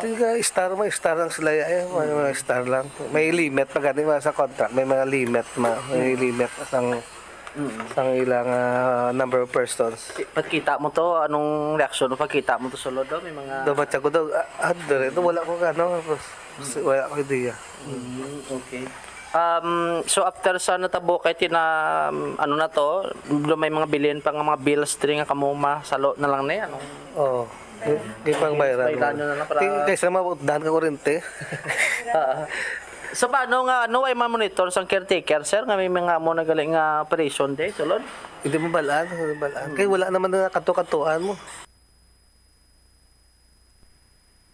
si alias Boy ining caretaker diri karon Bombotsa pisan sa itsura sa sulod kun nang tawo naton kay nagsiding kita way na gid man may mga kaldero pati mga kaldero dato na gani kinasagwa dogi na panghakot na nilang gamit sa iban to nga area nga ginadala dira agon nga tidra na sila gurom tiner gimpatinira na lang guro tagiya saya sini nga mata dira agon nga hindi man makanugunan kay nga way sang may nagatiner malawaan lang gid Bombotsa ang ining puloy-an adra sa area so ang ila sila nga concern lang man para at least maklaros publiko nga way na nila ginaparintahan ining nasambit yang nga puluyan. At the same time, ang role sa nga barangay officials diri nga nag-commit matos kapasitiya nga monitoron nila, kagag gina-monitor nila ang activity karon sa barangay, especially sa sining mga nagaparent dira. Kag do ginap-submit sa nga pangalan sa barangay agod nga ti ma-screen Bombotsam, no, especially sa mga foreign nationals kung ano gid man bala ang ila sining nga tuyo diri sa may bahin sang syudad sa nga Iloilo diri karon Bombotsam. All right, so na-mention to kagina nga nakapamangkot kung may nagpundo dira nga tourist bus, iya kuno to sang hinablos sang caretaker or bali ang ining caretaker hindi man magliwan, membro man sang pamilya nga nagapanagiya sining balay Bombo Jomar. Amo tong na-mention kay Duwatos Laki namo nga nag-approach sa aton. Ang isa ti amo to kuno nagpakilala caretaker Bombotsam. So kung akon siniyang lantawon sila diri kang isugpon-sugpon ng istorya, ano kasubong iyang nga mayara ini sila sang daw travel agency or kung hindi man mag-travel agency, mayara sila sang daw kasubong nga negosyo nga kung may mga foreign national nga nagakanto diri, sila ang nagapatigayon sang service sang salakyan nga makalagaw-lagaw abi iya sa diri sa bahin sa syudad sa Iloilo or any point of Panay, kag kung gusto nila iya nga magstay, may available man iya nga balay para nga marentahan do mo nang paglantaw kung negosyo sining pamilya nga panag-iya sa nga balay Bombo Jomar. Kay do may tourist ban sila mo. Amo to gilang nakita tuligad sa tubang balay kay ginambal to ka pilaman ka residente ito yung nagalabay-labay nga may mga tourist ban kuno nga pundo das tubang at least nga do natagan Bombotsam ang publiko nga ginta explicar man adiri sang caretaker. Ang isa lang diri nga do makabig naman siguro ning lesson learned no sa mga nagaparent sang ila sini nga puluyan ati double check naman te suno to ka alias boy do nagdugang pagining katulkulo da kay na bilin patos na ka bills tos kurente. Bombotsam kiti dakpa naman tong Chinese national. Why man to guro nagkatol ang ulo nila parti iya sa electric bill ko na why to madakpa na kay sige man ang income, sige man ang bayad mo. Ti amo na kay gin pamangkot akon paano nga why ma-monitor abi sang caretaker. Bombotsam ti do mo malakno do lakno kadto dang caretaker kay ang mga Chinese national galito may mga cook to sila yung nga dala nga ilagit personal nga nagaluto da sa ila. Bombotsam. All right, sige. So muna ang iban sila siguro mangin ano naman at least may warning bla kag iban nga ti mas maididon pagid nila kun sanday sino ang nagatiner kag ano gid man ang ila sini nga tuyo Bombotsam. It is si Bombo Jomar Villa para sa number 1 most trusted radio network in the country, Bombo Radio Philippines. Basta Radio, Bombo! Salamat gid Bombo Jomar Villa sa imo siniya nga follow-up report no? Sa aton sinikaron nga mga kabombo. Now, naigo lamang iniabi sa mambal naton biktima ang tag-iya sang balay. No? Biktima in the sense kiti ang hambal sa ila nga markila mabayad man iya sang bulanan kung pila dira ang renta ti kung mag-arkila ka abi sa bilog sini nga balay kag sandig sa nabala naton kung magpangarkila ikaw sa bisan diin man lang niya guro diri sa bahin sa nga pungsod Pilipinas particularmente abi sa syudad sa nga Iloilo ang kung sa mga tinaga, pabla, ang automatic, sinadreya kung magsugtanay ka mo sa presyo is 1 month advance, 1 month deposit.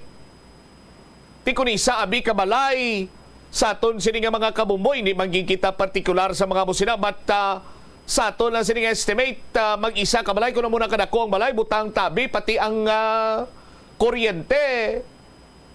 Isa kabalay, kadako sang space, 17 sila kabilog, ti mambalabi ka ron ang tag-iya or kung siya nagtubang sila nga ang monthly is butang tabi mga 30,000. Oh? Estimate lang na yato na. Oh? 30,000 pesos. So, ang una sininilang ibayad is 60,000 pesos. 1 month advance, 1 month deposit. Daw mo sina sa aton sini nga mga kabumbo, no? Daw hindi talang galing paminsar or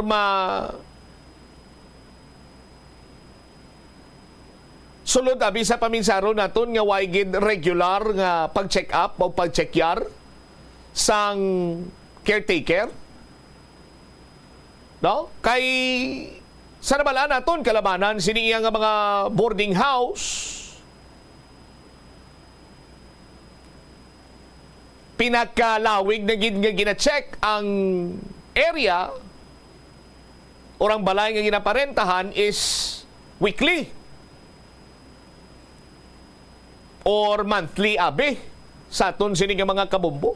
Oh. Tiway gid sang may nanotisyaran dira ang nagabaton sang renta ang caretaker.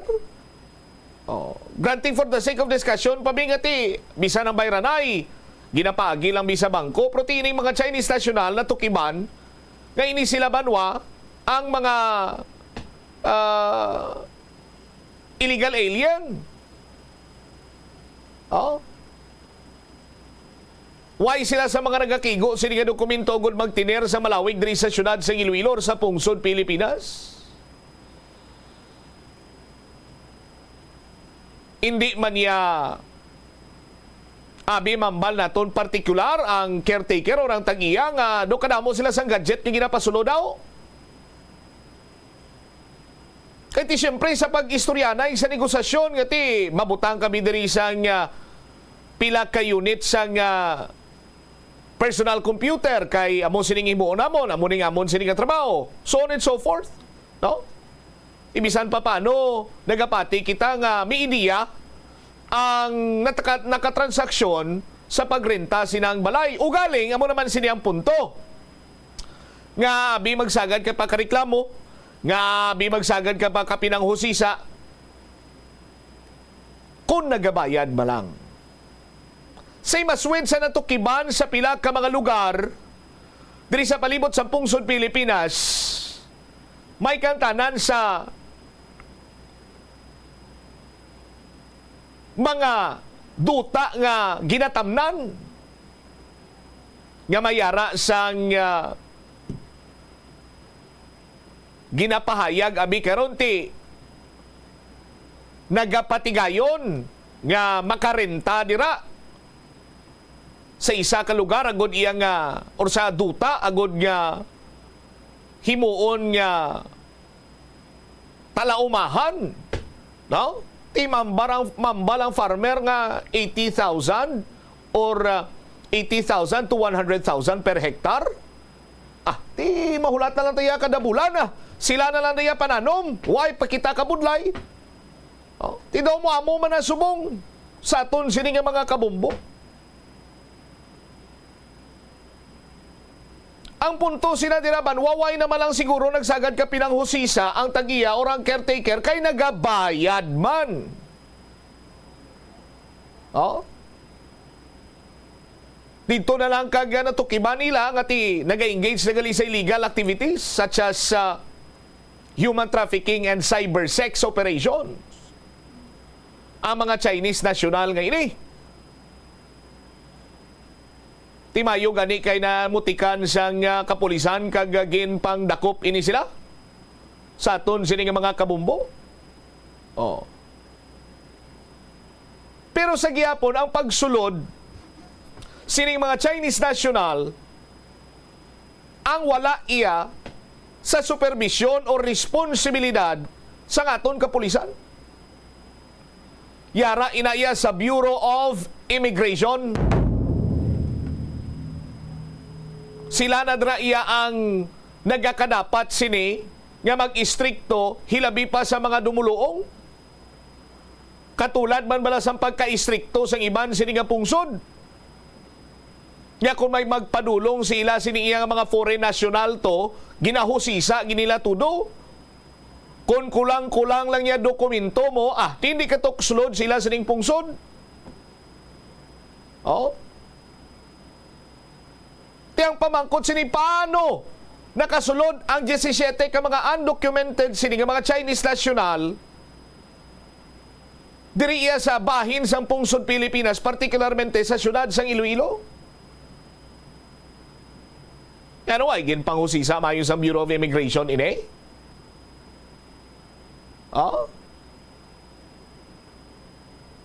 Why nila pinanglantaw ni? Or basi din sila nag-agis, hindi sila matrace, hindi sila nag-agis, dalong tubig, nagsakay sila sa submarino, nagdungka sa mga baybayon diri sa palibot iya sang syudad or even sa probinsya sang Iloilo? Or basi damo ang dalasin nila nga pampadanlog rason nga daw takway lamang nga nagdalhay kag libre nga nakahangaw-hangaw diri iya sa bahin sang syudad? Or basi may mga contacts man diri sila nga mga Filipino-Chinese? Kahit yung pagsulod sa isa kadumuluong sa isa iya ka lugar, hindi man basta-basta. Magluwas lang kung may mga kontak ikaw dito nga makapadihot para iya nga waay sang yukot, duro-diritso, seamless ang pagsulod, katawhay lang.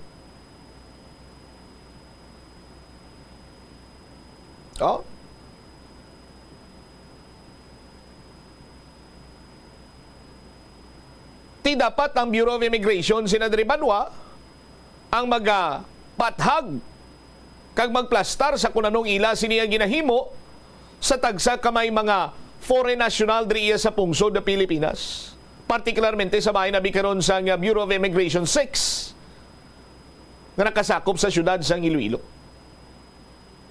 And kaangot sini nga balita, si Councilor Romel Duron nagpagwa sang resolusyon nga magpatigayon sang investigasyon kag magpanawagan sa Bureau of Immigration right after nga nagpagwa sang statement si Congresswoman Jam sang nabalahuba si Bamban na Mayor Alice Gu. Tapos ang statement ni Congresswoman Jam nagpagwa si Mayor Jerry Treñas. Tapos nagpagwa man si City Councilor Romel Duron. Pero ang pamangkot ang mo sinibanwa nga subong lang. Subong lang. Si Bumo Angel Tan, may follow-up report. Jel, sa report, please come in.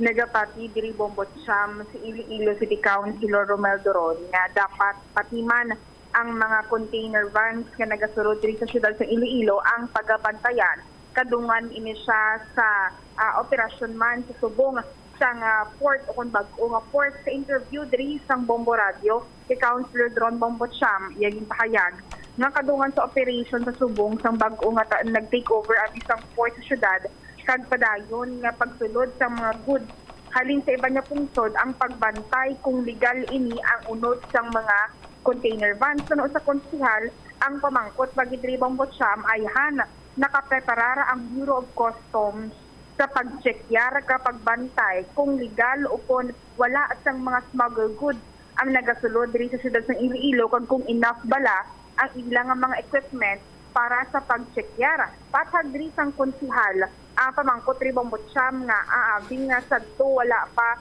o kung sadto pa lang wala na nag-umpisa ka investigate or naghimo sa ang City Council ang iya diri nga sabat nga isadto pa lang hindi man human ka-alarming Bombot Siam ang kulag sang mga illegal immigrants, especially ining mga ginapasuni gid nga umpisa kuno Bombot Siam illegal immigrants nga mga Chinese. Ang isa pa gid ka punto sang konsihal nga obra ini kuntani isang executive department nga bantayan o kung obrahon nila ang ila nga mga ulubrahon kag responsibilidad. Kag kung nag-obra lang man kuntani diri Bombot Siam sang ila nga mga responsibilidad, halimbawa abi ang Bureau of Immigration, ang kapulisan, ang Department of Labor and Employment, so iban pa ng mga agencies, wala naman siyang kinahanglanon nga panawagan sa ila kay ang City Council iya pag-legislate lang man diri kuno ang ilang nga responsibilidad kag mainly iya gid ni kuno sang executive department. Dugang padri sang natungdan ang observation niya towards diri sa pila ka mga foreign nationals diri sa bahin sa Iloilo City ngati ang mga Korean kuno diri Bombotsam grabe magmingle, grabe maghalubilo ang mga Indian naman kuno iya Bombotsam ngati amo man naga-istorya sila sa mga Ilonggo ngati ara sila sa interaction pero ang mga ibang nga mga illegal immigrants siya kung sa Chinese kung medyo maila kag wala naga-cooperate or like wala sila naga-learn sang local nga language diri sa bahin sang syudad sang Iloilo. Pamatian ta bala ang kabahin diri sa nga pagpahayag ni Iloilo City Councilor Romel Doron sa aton interview. Yes, no, with the start of the operation of the Visayas Container Terminal, there is now a direct shipment from other countries, especially China, Japan, or whatever, who goes the ship now is docking diri sa aton international port. With the opening of the Visayas Container Terminal, that is an improved container terminal, so most of the shipment are now diverted from Cebu to Iloilo. There is now a direct shipment. So it's okay with the legally imported goods. But how about is the customs really prepared or are they equipped with the equipments to monitor or to inspect the goods?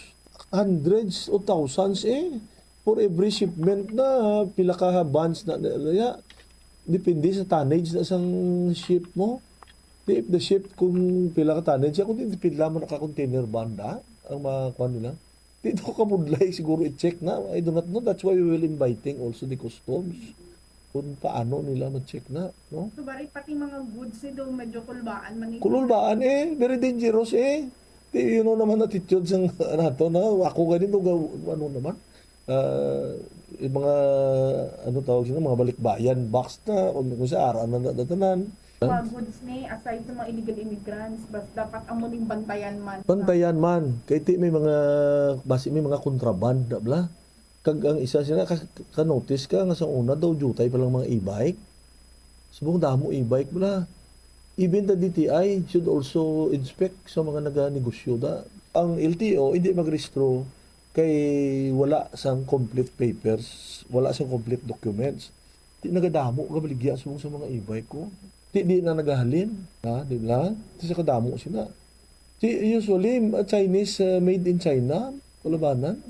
Ano bala kita mo mga ngalan sila Kinwe, Chinese name na daan? Amo sining issue nga abisad to pa lang nga subong sir nga subong ka pa lang or like subong nga time naka-move ikaw to deliver some privilege speech kag investigaran ini abi councilor sir. Because before it was not yet alarming mo. Actually it's the job of the executive department Kami sa legislative mo lang. Kung if the executive department is just doing their job, siguro wala naman kinanglan nga i-call ng atensyon nila. We just need to call their attention. If the police is doing their job, the customs is doing their job, the immigration is doing their job, the LTO is doing their job, the DTI is doing their job, the Department of Labor is doing their job. So practically, so many departments are involved. Na daw kita, ta daw wala gid.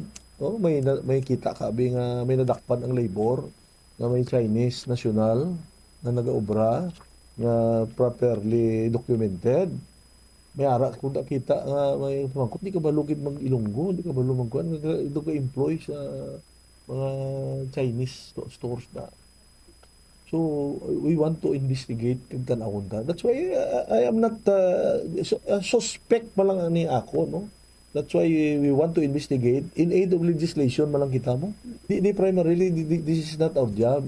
But we want to call the attention na sa immigration. Jel? Bombotsam na batian sang mga kabombo naton si Iloilo City Councilor Romel Doron. All right. Ini si Bombo Angel Pichiliertan para sa the number 1 and most trusted radio network in the country, ang Bombo Radio Philippines. Basta radio, Bombo. Salamat kid Bombo Angel Tan. Ini kuno trabaho ini sang aton siniiyang nga mga konsyal, partikularmente ni Councilor Doronte, kung hindi mo trabaho nga nag-privilege speech ka sa sabat sa pamangkot naman iya nga subong lang ti kay subong lang kuno nangin alarming. Paano naging alarming?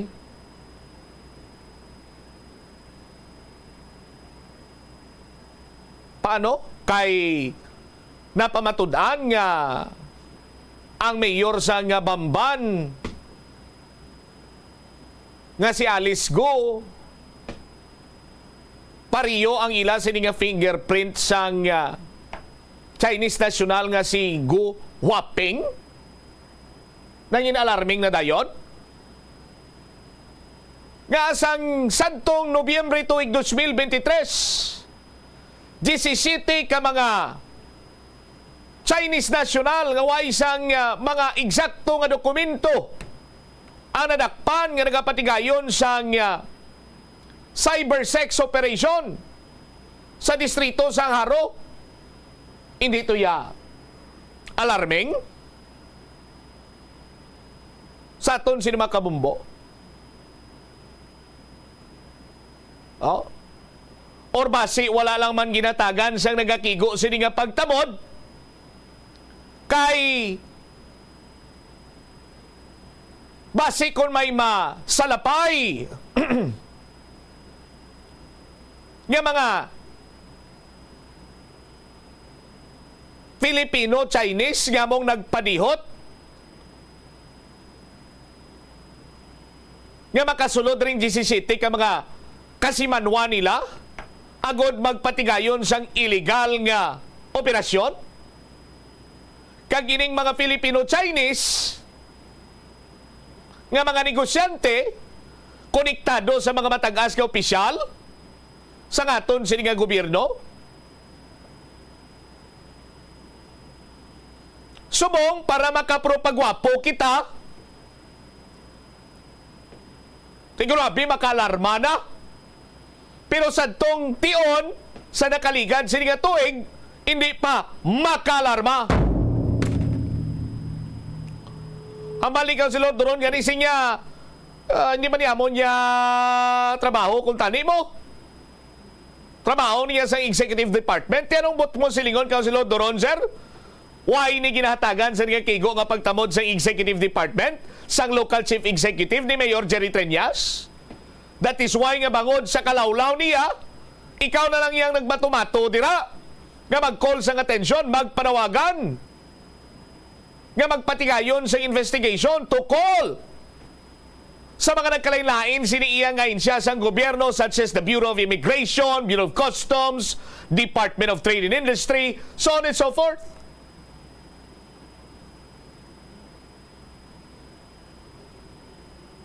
Kay natukiban lamang sang Senado, napamatud-an rather sang Senado, nga si Bamban Mayor Alice Go kag si Gu Huaping isa lang katawo kag nangin makaalarma na ya sa syudad sa Iloilo.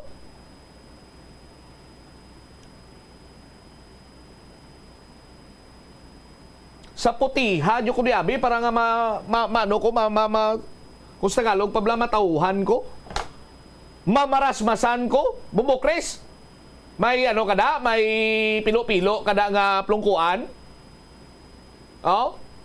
Abi one time lang usibing akon sini nga tangkugo diri para nga mamarasmasan ko blakon paano nangin alarming ang pagkatukib nga insect gali si Alice Go dito sa Bamban ikumparar mo iya nga may 17 ka mga Chinese national nga hindi ganik malo sang yes or no kag nadakpan sang kapulisan nga nag-operate sang cyber sex. May mga human trafficking. Tanan sini nga sa isang illegal nga nga naglapas sa aton sini nga layi. Nagluntad or operate diri sa syudad sang Iloilo. Samo sa to yang at simpo, hindi to yang makaalarma. Mas naalarma iya kay natukiban nga insect si Alice Go, nga siya si Go Huaping. Now here comes sa mga opisyalis naton riya sa bahay sa syudad sa nga Iloilo nga mga into, pero paghuwa man yun ka statement. Nga dapat tsekyaron ini lilintukin siya. Oh? Sagad lang kita kapanawagan sini nga dapat maging vigilante kita, maging amo sini, mabinantayon, mamo sina. It is frustrating sa aton sini mga kabombo, no? Nga kinahanglan pa ya sa mga taxpayer, sa mga pumuluyo sa syudad sa Iloilo nga i-remind ang tagsa sini ka mga ahensya sa gobyerno nga tumanon sini nilang ila sini nga mandato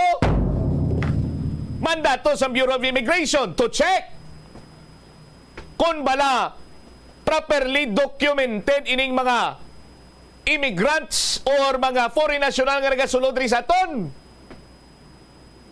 sa mga Bureau of Customs or sa Bureau of Customs rather. I-remind pa sila yan at sikero nila sang maayo ang mga container van, so on and so forth, kay basi kung dira naga-upod ining mga individual nga wala sang dokumento, dala sila yan sa mga kontrabando or sa mga shipment nga nagasulod rin sa syudad. Naglapta na iya ang e-bike.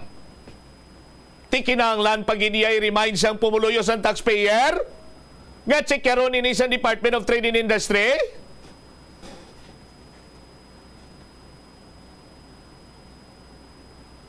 That is why sa aton sini nga mga kuturan padayon iya nga nagadamo ang pigado diri sa pungsod da Pilipinas. Oh. Hindi bangod nga pigado na gid man nga danang aton sini nga nasyon. It is because sa mga nagapadalagan sini.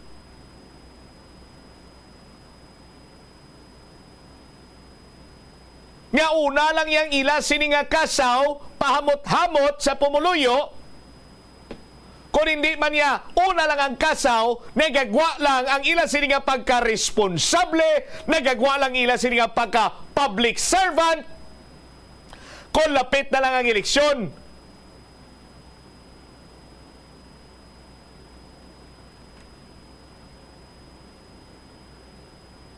Oh. Kung hindi ako insakto gid ako. Oh. Amo na. Ti. Sa aton sini nga mga kuturan, anong pulos pa? Kang ginapaswilduhan tanadra sila kung kita nga nagaswildo sa ila, kita iya nga pasiguraduhon kung tani nila ang aton sini iya nga safety. Hindi kita diri maisahan sang iban sini nga may mga malain sini nga buko, particularmente mga foreign national, particularmente mga Chinese national. Oh.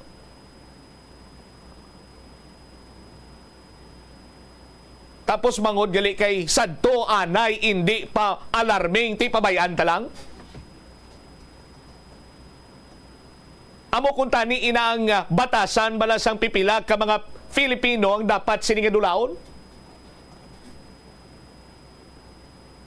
For example, ang blai, ipariho naton sa kalayo. No?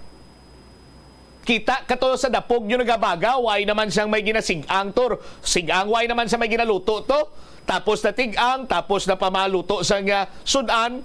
Kita mo pa may gabaga, may gakalayo. Kaya balong mo na, may na. Mapatayam lang na karon. Oh, maupod ng kahoy, maupod ng uling, patayam lang na karon. Tipitik sinta siya banwa, sa aton sila makabombo, bangon kiti hindi man gidya balantao makakululbaan, hindi makaalarma, kay gamay-gamay naman lang bilin sa nga klayo, kag nagabaga-baga naman lang. Di man makaalarma na. Oh, after 10, 15, 20 minutes, daba-daba ng puluyan. Tawag na tato bumbiro kahit grabe na kunako ng klayo.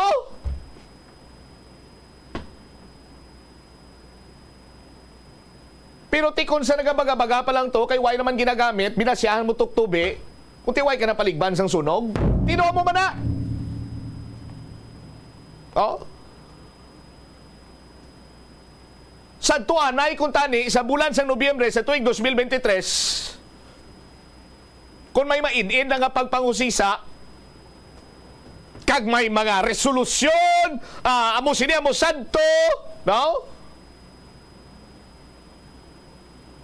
Resolution to investigate Singilek in Singilok, Chinese national mo. Oh. Kung tinatutukan na sa mo pala itong katsimpong naan,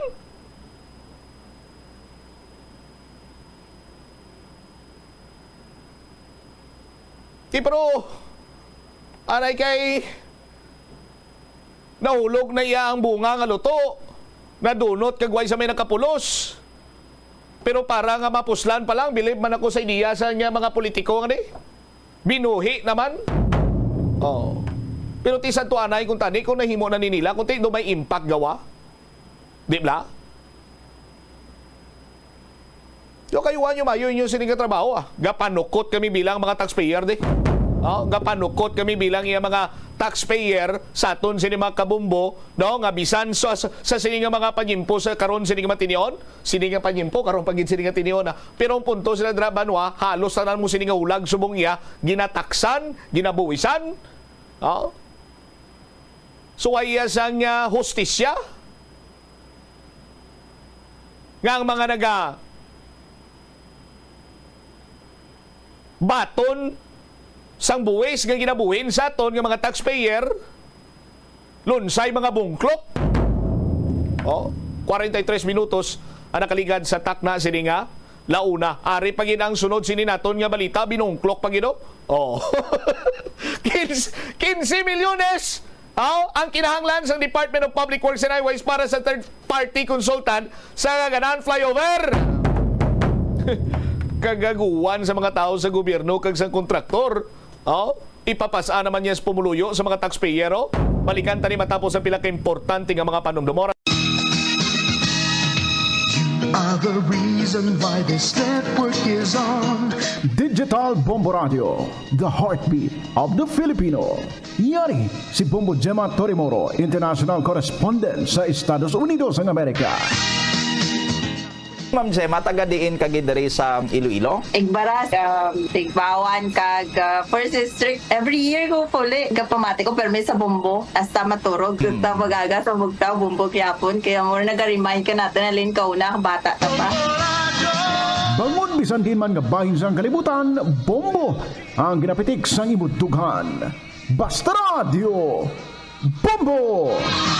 The Farmer's Bazaar, your traditional public market with the touch of Plazuela Dos, ang isa ka lugar nga gintukod sa tion kag sa kasagsagan sa COVID-19 pandemic nga may tinutuyo nga maghatag sa imo sang safe marketing experience. Subong nga ang COVID-19 hindi na gid man dako nga pamahog kag nagapakadto na kita sa next normal. Rest assured nga ang Farmer's Bazaar will further evolve agud yung magpadayon sa paghatag sa inyo sing satisfying marketing experience. The Farmer's Bazaar. Sa lower level, tara na pahamtang ang fish, poultry, kag meat section para naman sa inyo mga kinahanglanon nga prutas, utang kag iban pa, magbisita sa upper level, pinaagi sa paggamit sa hagdanan o kon sa pagkadto direkta sa parking lot. The Farmer's Bazaar, your traditional public market with the touch of Plazuela Dos. Plazuela de Iloilo Billboard of Activities for June 30 to July 6, 2024. Ang Hulyo 5, among first Friday of the month, ini ang ikadose nga promesa ni Jesus nga ginhambal. Pinagi kay Sister Margaret Mary Alacock para sa tanan nga mga devotees sang Sacred Heart of Jesus. I promise you in the excessive mercy of my heart nga ang akong all-powerful love ay gahatag sa tanan nga magabaton sang Holy Communion sa First Fridays. Sa ka consecutive months, ang grasya sang final perseverance. They shall not die in my disgrace nor without receiving the sacraments. Ang akong divine heart among ilamangin safe refuge in this last moment. In line with this, ginaag ng tanan nga mag-attend sang First Friday Mass to honor the Sacred Heart of Jesus sa Latolda sa Hulyo 5, magasugod alas 5:30 sa hapon. Ang Technocrats Band nag-excited nga liwat nga magpanumbalik on stage para maghatag sa inyo sang 2 hours and 30 minutes of great musical show sa concert at the Plaza. All yours umpisa alas 6 ng gabi sa Hulyo 6, Sabado. Sa tiyon sa musical show, napulo ka mga matahom nga plaswala di Iloilo Special Edition Mugs kag madamo mga iban ang igaparafol sa mga suki sa plaswala di Iloilo. Sa Hulyo 7 Domingo, ginaagdang tanan nga mangin kabahin sa Eucharistic Celebration nga pagkahiwaton sa Latolda sa mga adlaw alas 11 sang aga. Sa tiyon sang misa, pangayoon naton sa Ginoo nga hatagan niya kita sang kabakod nga malampuwasan ang mga challenges sang ginapaabot nga weather abnormality nga amo ang La Nina. Plaswala di Iloilo, we remain to be one with you in a common hope for a better community and a progressive country in 2024. Ang pinakauna nga nahuman nga sementado nga karsada sa Pilipinas amo ang ginbansagan Montinola Highway nga nagalaba halin sa Forbes Bridge padulong sa Haro Plaza. Nahuman ini sadtong 1910 sa idalom sang administrasyon ni anay Iloilo Governor Ruperto Montinola. Ang semento nga gingamit sa pagpahuman sang karsada ang imported pa halin sa Japan. Ang taytay nga human lang anay sadto sa kahoy kag kawayan ang ginilisan man sang konkreto nga istruktura kag ginpangalanan nga Forbes Bridge bilang pagpasidungog sa American Governor General nga si W. Cameron Forbes. Naga-subscribe bala ikaw sa mga serbisyo nga wala mo man ginagamit? Halimbawa, ang balayran mo na bala para nga makalantaw ikaw sang movies, pero sa tuod lang, wala naman ikaw tiyempo nga maglantaw sini. Hapos lang libatan ang bulanan nga mga subscription sa streaming services kag mobile apps, kag wala ka lang nakadipara, ma-charge na ini sa imo nga bank account bisan nga wala mo man regular nga ginagamit. I-review gid ang imo nga ginagastuhan sa mga charges kaangay sini, kag ikonsiderar man ang pagkanselar sa mga hindi kinahanglanon nga mga subscription agod nga mas magamit mo ang imo kwarta sa mas kinahanglanon nga mga butang. Ini nga pahanumdom ang ginadulong sa imo sang the number 1 and most trusted radio network in the country, Bombo Radio Philippines. Basta Radio! Bombo! Likawan ang mga disgrasya nga dulot sang kuryente. Tabunan o konselyuhan ang mga wala nagamit nga electrical outlets. Ihaboyo kung ipa-repair ang mga electrical items nga may samad nga cords. Hukson sa saksakan ng mga electrical appliances antes ini i-repair. Hindi paghuslo na mga plug halin sa outlet nga ginabutong ang cord kay basi mabugto ini. Hindi pagpunon sa nakasaksak nga mga appliances o kon gadgets sa mga salaksakan. Hindi magtandog sa electrical appliances kung basa ang imo mga kamot. Likawan ang pagsaka o kung pagtandog sa puno o kung sangasang kahoy nga may nagalaylay nga kuryente. Hindi malikawan nga ginapangita gid sang isa ka tawo ang foot massage. Magluwas nga manami ini sa pamatyagan. Mayara man ini sa maayo nga benepisyo sa lawas. Sunod kay Dr. Tyler Wheeler, Primary Care Sports Medicine Physician, ang malipot nga foot massage ang makapahagan-hagan sang stress. Ang moderate pressure massage ang safe para sa mga kalabanan nga tawo ilabi na ang may mga kondisyon kaangay sang arthritis kag long-term pain. Mahimo man nga mag-seek sang professional massage therapist para sa imo nga relaxing foot massage. Kung ikaw isa ka chess lover, yaring pila ka brain benefit sa paghampang sini, kag kung wala ka nagahampang sini, umpisahin na. Sunod sa pagtuon ng paghampang sang chess makabulig likaw sa Alzheimer's disease. Bangod ang utok nagatrabaho kaangay sang muscle, nagakinahanglan ini sang exercise agud mangin healthy kag malikawan ang injury. Magluwas diri ang paghampang sang chess ang nagapa-improve man sang concentration, memory, creativity kag problem solving skills kag napamatud-an man nga nagapaalam. Si Captain Jose Cabalfin Calugas ang pinakauna nga Filipino nga nahatagan sang pinakamataas nga pagkilala sang United States Army nga amo ang Congressional Medal of Honor.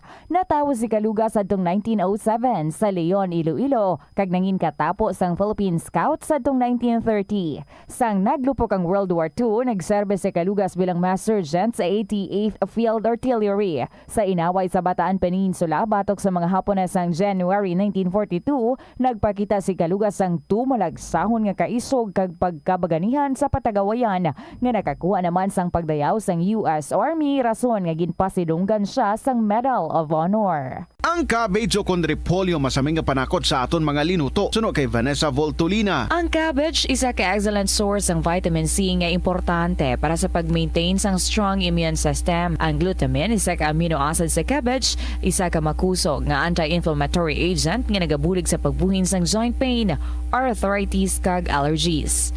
Ang cabbage naga-contain sang vitamin K kag antioxidant nga anthocyanin nga naga-boost sang mental function. 31 minutos na kaligad sa takna siningalaw na balik diri sa pagpangalagad sa nga bombuanay sa udto sa gihapon ko mo Bombot Shama Blanco Hover. Nga ipasabat iya sa taxpayer ang kapalpakan sang Department of Public Works and Highways kag sang kontraktor. Nga ang pundo naman iya sang gobyernong ila sining ginteleskopyo dira para iya sa pagpatigang sa third party consultant. Nga dapat sinibanwa ti salabto niya sa kontraktor ti nga inuso naman niya karon sa kwarta sang pumuluyo pero ti matian tanay no bumutsam kalma kalma bumutsam kalma.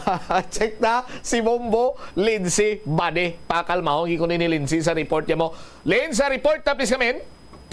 Mahalin, Bombo Cham, sa General Appropriations Act 2024 ang 15 million pesos na ginpangayo sa Department of Public Works and Highways Region 6 para sa third-party consultant sa ila nga pag-assess sa Aganan Flyover diri sa may banwa sang Pavia.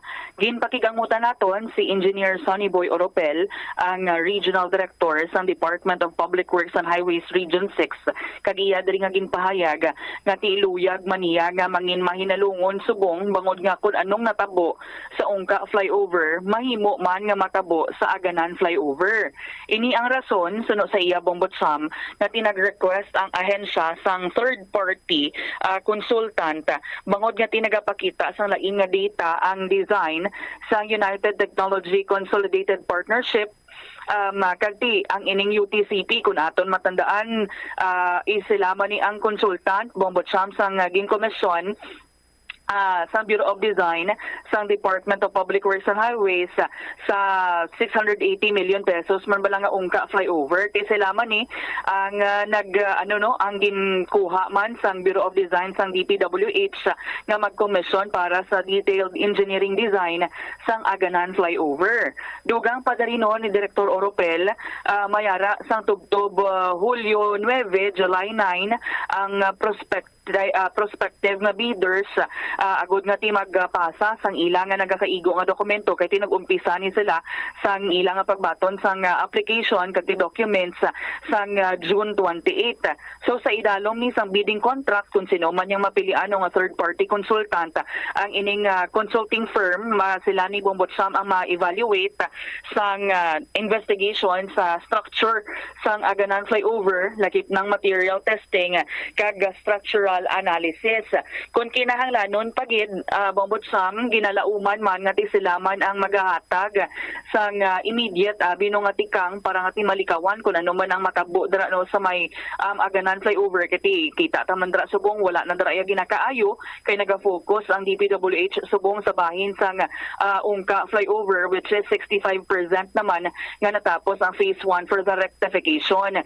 So sila man ang third party consultant nga mapilian sila man ning maga-identify sang permanent naman nga mga solusyon no engineering solutions for Aganan Flyover kaangay na lang kung kinahanglanon gid abi mag-retrofit or i-reconstruct ang amoya nga flyover Bombot Cham. Kag sila man actually ang magahimo sang ila kaugalingon nga detailed engineering design para sa proyekto lakip na dari Bombot Cham ang detailed engineering plans, specifications as well as kung pila ang kinahanglanon sang nasambit nga flyover in kaso nga tiini or i-suggest sang consultant or sang third party consultant nga kaayuhon gid or i-reconstruct gid ang Aganan Flyover. Yari bala aton na pamatian ang nangin pahayag dari ni Director Sonny Boy Oropel. Actually, gusto ko lang i-clarify ang 15 million. Hindi na siya additional nga budget sang Aganan. Kundi ginpangayo na for the third party consultant to study kung ano gid bala ang result ng Aganan. Because as what I have said before, nga gusto naton ma-verify kag we are very careful about what happened sa Ongka nga it might happen also sa Aganan. That's why nag-request kita sang third party kay ang study sang UTCP kag ang design sang UTCP made during sa iyang pagkuha sang ilang consultancy nagapakita bisa aton nga confirmatory test nga different ang data nga nakuha namon kag ang data nga ginatag sa UTCP. So hindi man ta kasiling eksakto ang amon data, hindi man kasiling ang UTCP nga eksakto ila data. So that's why we need a third party consultant to really determine who is telling the truth. Saan na, sir, ma-start ang iya sa third party? Siguro subong na posting na namon maybe on the second week of July makatapos na naton bidding sa consultancy. Then after that the study will start. So maybe within 45 days makagawa ang ila study. Then after that makasugod naman ta makasugod kag maka-resume kita sa aton na Aganan flyover. Subong depende sa timeline. Depende sa timeline kung whatever happens sa aton nga bidding sa third party consultant. But rest assured, we are doing our best para nga matagaan na ni solusyon. We know sa DPWH nga kadugay na sini. But ginapaniguan tagid nga ma-resolve ang tanan. Nabatian Bombocham si Director Sonny Boy Oropel sa Department of Public Works and Highways Region 6. So naglaom diri sila nga ang bidding para sa third party consultant matapos no by the second week man sa July para nga tiin sigida makaumpisa man ang third party consultant for the geotechnical investigation. So once nga makaumpisa sila Bombocham matagan lang gid sila abisang 45 days para nga ma-release nilang resulta sang ilaya nga pag-investigate sa structure sang Aganan flyover Bombocham. All right. Now, sindihan ta nga hindi ini additional fund for the Aganan flyover, for the construction of Aganan flyover ang 15 million. Kwaon ini sa general appropriations sa fund. Di ba babulin sa muna? Yes, general appropriations act. Di din kanina gahlin? Sa kwarta sa Pumuluyo. Mayo tani kung sa bulsa ni sang sang United Filipino Consumers and Commuters ang nagpatigayon sa soil testing bla. Mayo tani kung sa ila ni kwarta no why kita problema. Sa kwarta o sa bulsa abi ni Secretary Manuel Bunuan mahalin sa kwarta abi sang kung sino pag mga Herodes nga ara dira sa Department of Public Works and Highways. Why tani kontra chimpo? Bisan kapila nyo pa nagunggungo ng mga project nyo, kaya problema. Kasi inyo kwarta, ang problema sila, Dre, kasi kwarta naman yan sa gobyerno ni Bombolinse. No? Bisan pisita sa nadaya, may amot at tungdua. Oo, amogit mo ba siya? Actually, sa Ongka flyover mo man actually ginobra gingatagan man painan man sa pondo ang third party consultant para man sa investigation sa Ongka flyover the same amo maning natabo subong do ang sa bahin sa United Technology Consolidated Partnership or UTCP nga ti amo ni gani ang commission sa Bureau of Design sa Department of Public Works and Highways at do wala man gani no wala man sila sang ginasukot wala man maging kuhaan sa DPWH bisang pundo ang UTCP para nga sila na lang abi mo siya magabayad sa sining third party consultant kundi sa kwarta man sa gyapon sa tawo mo siya sa taxpayers money. Ti tama ka unfair Bombolinse. Sino nang nahalitan bangod sang delay sa proyekto ngani? Pumuluyo commuter taxpayer. Para kung tani ni sa Pumuluyo commuter taxpayer pero ti sino nagakahalitan Pumuluyo commuter taxpayer? Sino nagaganar? Sila lang. Why ganda da, Lens? Ako nga ni Bombocham, dako pa niya ang pondo nga daan for Aganan flyover. Dako pa niya sa Ongka flyover nga pondo. Ang Ongka, 680 million pesos.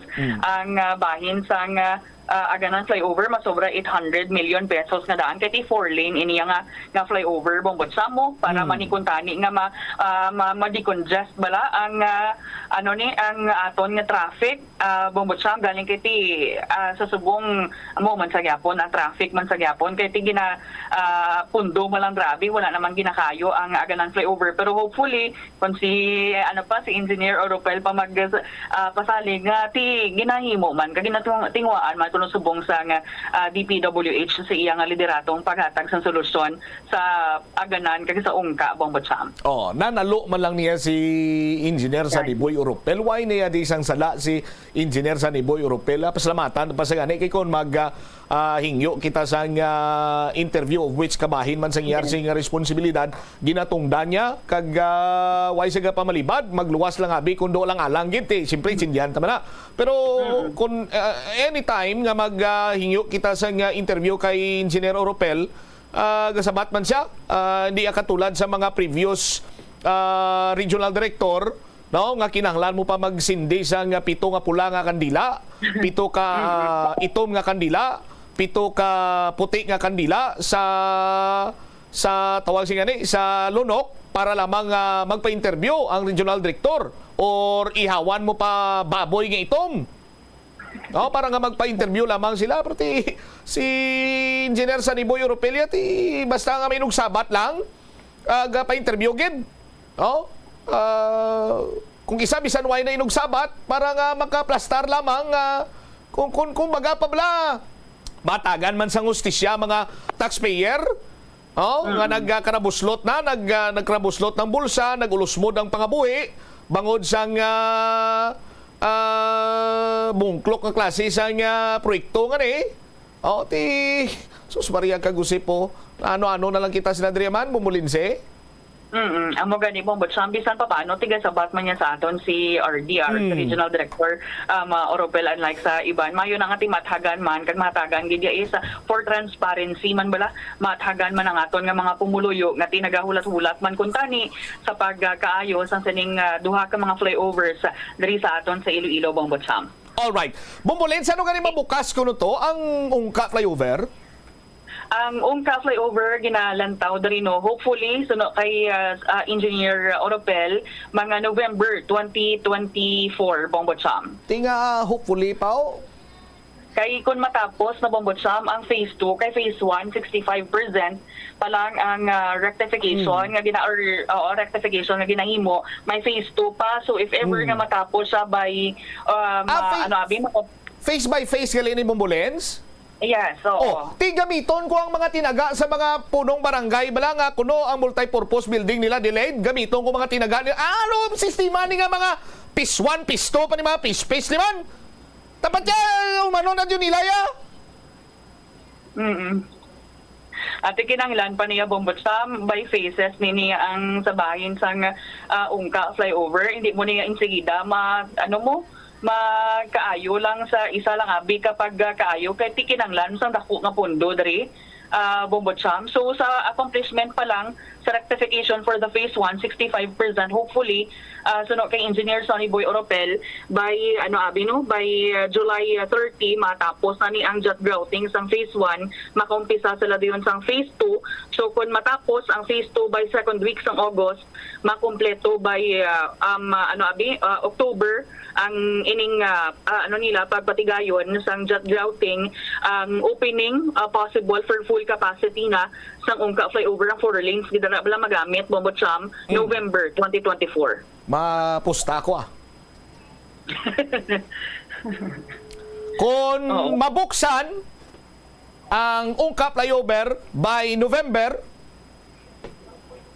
galing ito why specific date pero hopefully by November kung mabuksan full capacity mapapanyaga ako diri kita lang hindi na sila dabo pa na sila yung gasto kita lang diri ako ba pang do lingaw-lingaw lang blabong bulens mapapanyaga ako diya sige pero kung hindi magbukas in full capacity ang ungka flyover by November hindi na ko mag-inom-inom ber pwede. Del? Dila. Dila, muna. Oo. Lantawon tagid na Bombotsam ang bahin sang Ungka flyover kay kung mga November sila magbukas September, October, mga 2 years and 2 months man kay sang 2022 September ginbuksan sa publiko niyang Ungka flyover mo. Ano lang to ya? Kung sa ano pabla, damgo lang to, bangungot to gre, bangungot to. Grabe nga bangungot, inuig ba? Mga ni sige lang kay latawon tani kung matapos gid man na hopefully matapos gid man para nga ti maka bulig-bulig man di sa traffic sang syudad kag sang Pavia Bombotsam. Sa mga tinaga pa ni Assistant Regional Director Engineer Alfruto Santo subong do Regional Director na samot kung sa diin nga region pero sa iya sini nga mga tinaga Bombolinse pangamuyuan ta. Oo. Alright. Hugok lang gid na pagtuo. Sige, ini si Bombo Lindsay Ermitanyo Bade para sa the number 1 and most trusted radio network in the country, ang Bombo Radio Philippines, Basta Radio. Bombo! Salamat gid da Bombo Lindsay Badibaw. Lapaw naging ko sa latin sa aton sini nga pagpangalagad diri man sa palatuntunan na Bomboanay sa unto. Inay padayon lang kamo sa upod sa pagpalayag sang Bombo Radio Iloilo pinagi sa aton sini mga social media platforms katulad sang Facebook Live, ang YouTube channel, Bombo Mobile App kag syempre 837 kHz sa inyong sini nga mga radio dial. Standby na kamo sa kapon lamang program. Kaupo naman sa kay Tita Regine. Inis Bombo Chama Blanco Vergabilin sa imo. Sama na nga hapon may God bless us all. Para sa the number 1 most trusted radio network in the country, ang Bombo Radio Philippines. Basta Radio! Bombo! The Farmer's Bazaar, your traditional public market with the touch of Plasualados, ang isa ka lugar nga gintukod sa tion kag sa kasagsagan sa COVID-19 pandemic nga may tinutuyo nga maghatag sa imo sang safe marketing experience. Subong nga ang COVID-19 hindi na gid man dako nga pamahog kag nagapakadto na kita sa next normal. Rest assured nga ang Farmer's Bazaar will further evolve agud nga magpadayon sa paghatag sa inyo sing satisfying marketing experience. The Farmer's Bazaar sa lower level tara na pahamtang ang fish, poultry kag meat section para naman sa inyo mga kinahanglanon nga prutas, utang kag iban pa, magbisita sa upper level pinaagi sa paggamit sa hagdanan o kon sa pagkadto direkta sa parking lot. The Farmer's Bazaar, your traditional public market with the touch of Plasualados. Plazuela de Iloilo Billboard of Activities for June 30 to July 6, 2024. Ang Hulyo 5, among first Friday of the month. Ini ang ika-12 nga promesa ni Jesus nga ginhambal. Pinagi kay Sister Margaret Mary Alacoc para sa tanan nga mga devotees sang Sacred Heart of Jesus. I promise you in the excessive mercy of my heart nga ang akong all-powerful love ay gahatag sa tanan nga magabaton sang Holy Communion sa First Fridays. Sa ka consecutive months, ang grasya sang final perseverance. They shall not die in my disgrace, nor without receiving the sacraments. Ang akong divine heart among ilamangin safe refuge in this last moment. In line with this, ginaag ng tanan nga mag-attend sang First Friday Mass to honor the Sacred Heart of Jesus sa Latolda sa Hulyo 5, magasugod alas 5:30 sa hapon. Ang Technocrats Band nag-excited nga liwat nga magpanumbalik on stage para maghatag sa inyo sang 2 hours and 30 minutes of great musical show sa concert at the Plaza. All yours umpisa alas 6 ng gabi sa Hulyo 6, Sabado. Sa tiyon sa musical show, napulo ka mga matahong nga Plasuela de Iloilo Special Edition Mags kag madamo mga iban ang iga-parapol sa mga suki sa Plasuela de Iloilo. Sa Hulyo 7 Domingo, ginaagdang tanan nga mangin kabahin sa Eucharistic celebration nga pagkahiwaton sa Latolda sa mga adlaw alas 11 sang aga. Sa tiyon sang misa, pangayoon naton sa Ginoo nga hatagan niya kita sang kabakod nga malampuwasan ang mga challenges sang ginapaabot nga weather abnormality nga amo ang La Nina. Plasuela de Iloilo, we remain to be one with you in a common hope for a better community and a progressive country in 2024. Indi pagpakanabuа ang piso-piso mo nga natipon. Bisan madugay magdamo, iniamo ang mahimo nga emergency fund sa tion nga tuman mo na kakinahanglanon ng kwarta. Abi mo, amo man ini ang makabulig sa imo nga indi na pag-ibutang ang imo kaugalingon sa risgo, kaangay sang pagpangutang nga may dako nga interest o kung pagpamroblema bangod indi on time ang bayad sa imo nga bills. Ang imo man nga savings ang makapaligon sa imo nga saving security sa tion nga abi halimbawa madulahan ikaw sang obra. Ini nga pahanumdom ang ginadulong sa imo sang the number one and most trusted radio network in the country, Bombo Radio Philippines. Basta Radio Bombo! Yari ang mga tips nga dapat mo tandaan agud nga mangin safe and healthy ang pagkaon sa imo nga pamilya. Dapat nga tabunan mo gid pirmi ang mga pagkaon nga yara sa lamesa o kung ara sa imo kusina agud malikawan nga kadtuan ini sa mga insekto nga mahimo magresulta sa microbiological contamination.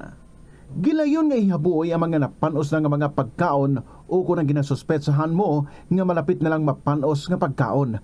Ang pag-reheat o kung pag-recook sa sining nga mga pagkaon. O si Rosel Songano, Miss Philippines Water 2021. Dako gid ang akon pagpasalamat sa University of San Agustin. Kay madamo nga oportunidad ang nagbukas nga mangin madinalagon ako sa akon obra. Dali na sa palaabuton nga July 13, 14, and 15. As the university celebrates its 120th years of excellence with the theme A Gift. Viva San Agustin!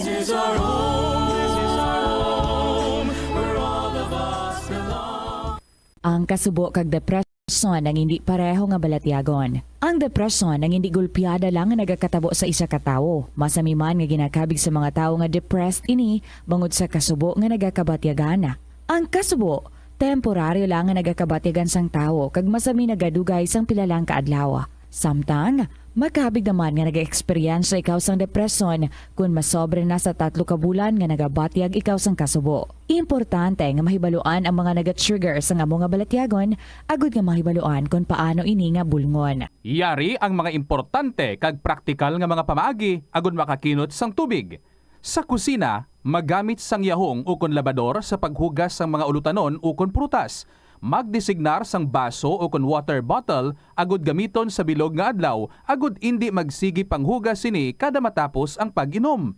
Kung aksidente nga may nahulog nga ice o kon yelo, indi ini pag-ihaboy. Sa baylo, ibutang ini sa mga masitera sang tanom. Kung may bilin man nga yelo o kung tubig sa baso nga ginimnan, tipunon anay ini sa balde agud ibunyag sa mga tanom antes hugasan. Si Anay Supreme Court Associate Justice Florence Dolendo Regalado sang Concepcion, Iloilo ang naghimo sang maragtas sa kasaysayan sang board exams sa Pilipinas. Siya ang nakakuha sang pinakamataas nga marka nga 96.7% sa Philippine Bar Examinations nga wala pa nalapawan tubtob subong. Nahimo niya inisad tong 1954 bar examinations. Natapos niya ang Associate Degree in Arts sang 1949 sa Far Eastern University kag abugas siya sa San Beda College of Law bilang cum laude sang 1954.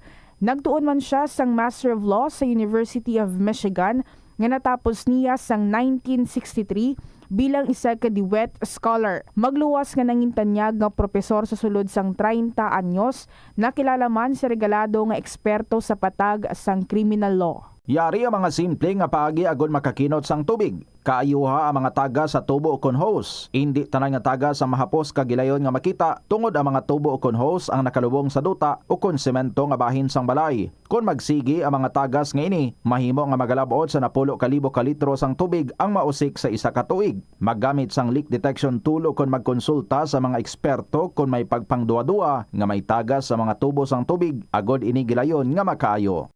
Nagaproblema kagid bala kung paano makasupod sang kwarta bangod sa wala tuong nga galastuhan. Better management ang kinahanglan dira. Isa ka tip abang spending awareness.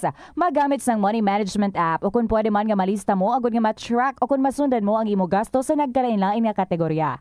Diri mo mahibaluan kung pila ang imo gasto sa hindi manggid kinahanglanon kaangay sang pagkaon sagwa, entertainment kag bisan ang adlaw-adlaw mo nga pagpangape-kape sagwa nga tuman ka gasto. Kung maedukar mo na ang imo kaugalingon sa sini nga mga kinaan andan mo, sigurado nga makahimo ikaw sang plano kung paano ikaw maka-improve. Ini nga pahanumdom ang ginadulong sa imo sang the #1 and most trusted radio network in the country, Bombo Radio Philippines. Basta Radio! Bombo! Sa patatas, masamig ginahaboy na lang nato ng panit. Suno kay Dr. Cynthia Sass, isa ka nutritionist, ang panit sang patatas sa makabulig sa increased potassium intake. Ang potato skins nagaprovide man sang source sang iron nga isa ka essential mineral nga ang primary function nagalakip sang pagsuporta sang red blood cell function. Ini nga cells nagakontain sang dako nga amount sang hemoglobin, ang protein nga nagabind sa oxygen halin sa ginahaklo ang hangin kag ginadala ang oxygen sa bilog nga lawas. Ang pinakaunang nga department store sa Pilipinas, ginbuksan sa Iloilo sa 1877. Ini amo ang Huskin and Company nga nahamtang sa corner Calle Real nga karon JM Basa kag Calle Santo Niño nga karon Guangco Street. Ginsuguran ini sang British businessman nga si Henry Huskin nga hinablo sang Vice Consul nga si Nicholas Loney kag upod nanday J.C. Huskin, Herbert Peter Huskin, George Menders Saul, A. Ponce de Leon, E. Garcia kag Gregorio Manuel Loring Sr. Nagbaligya sang magkatuhay nga produkto kaangay sang groceries, hardware, stationery, mga hampanganan, alahas kag iban pa. Hindi lamang sa jeans o kuntugas ang katigulangon ang rason sang hair loss o kung pagkaunot sang buhok. Natukiban sang health expert sa South Korea nga ang hair loss ang tuga sang environmental factors. Sa bugos nga kalibutan nagalabot sa 4.2.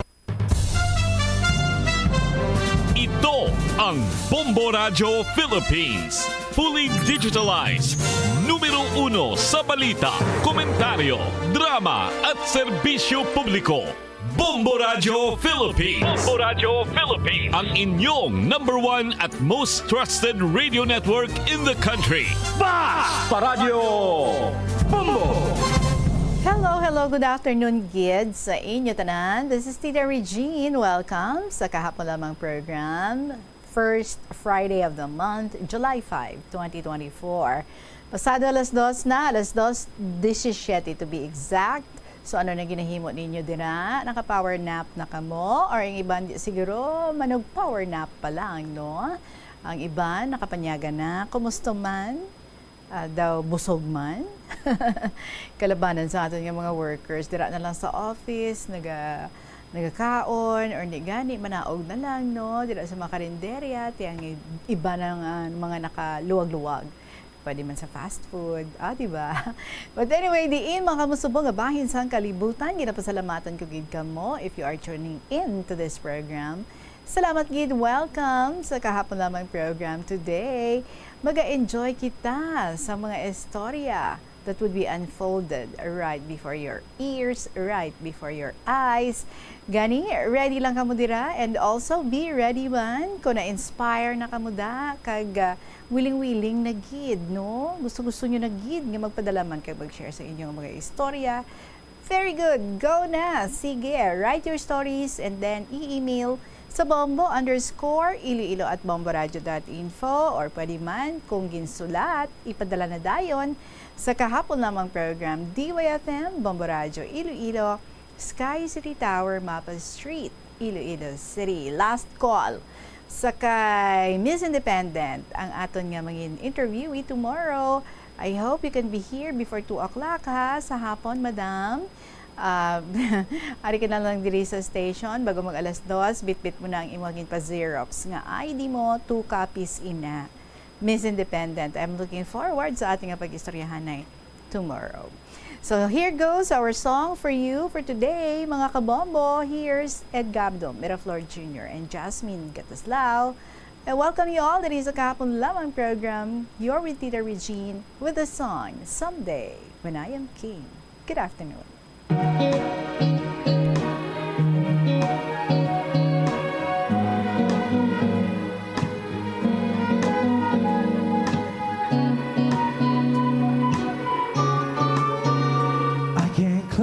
It's my birthright, but my cap will be my crown.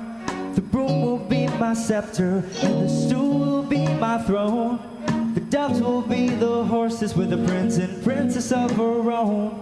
The shack will be a castle, and a kingdom we'll call home. We don't need the red carpet in our humble royal ball.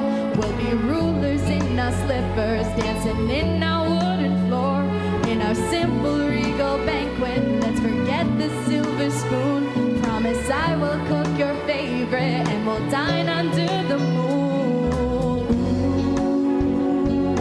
Please hold on, my queen. Soon we'll live the dream. In a different realm, my fate will change.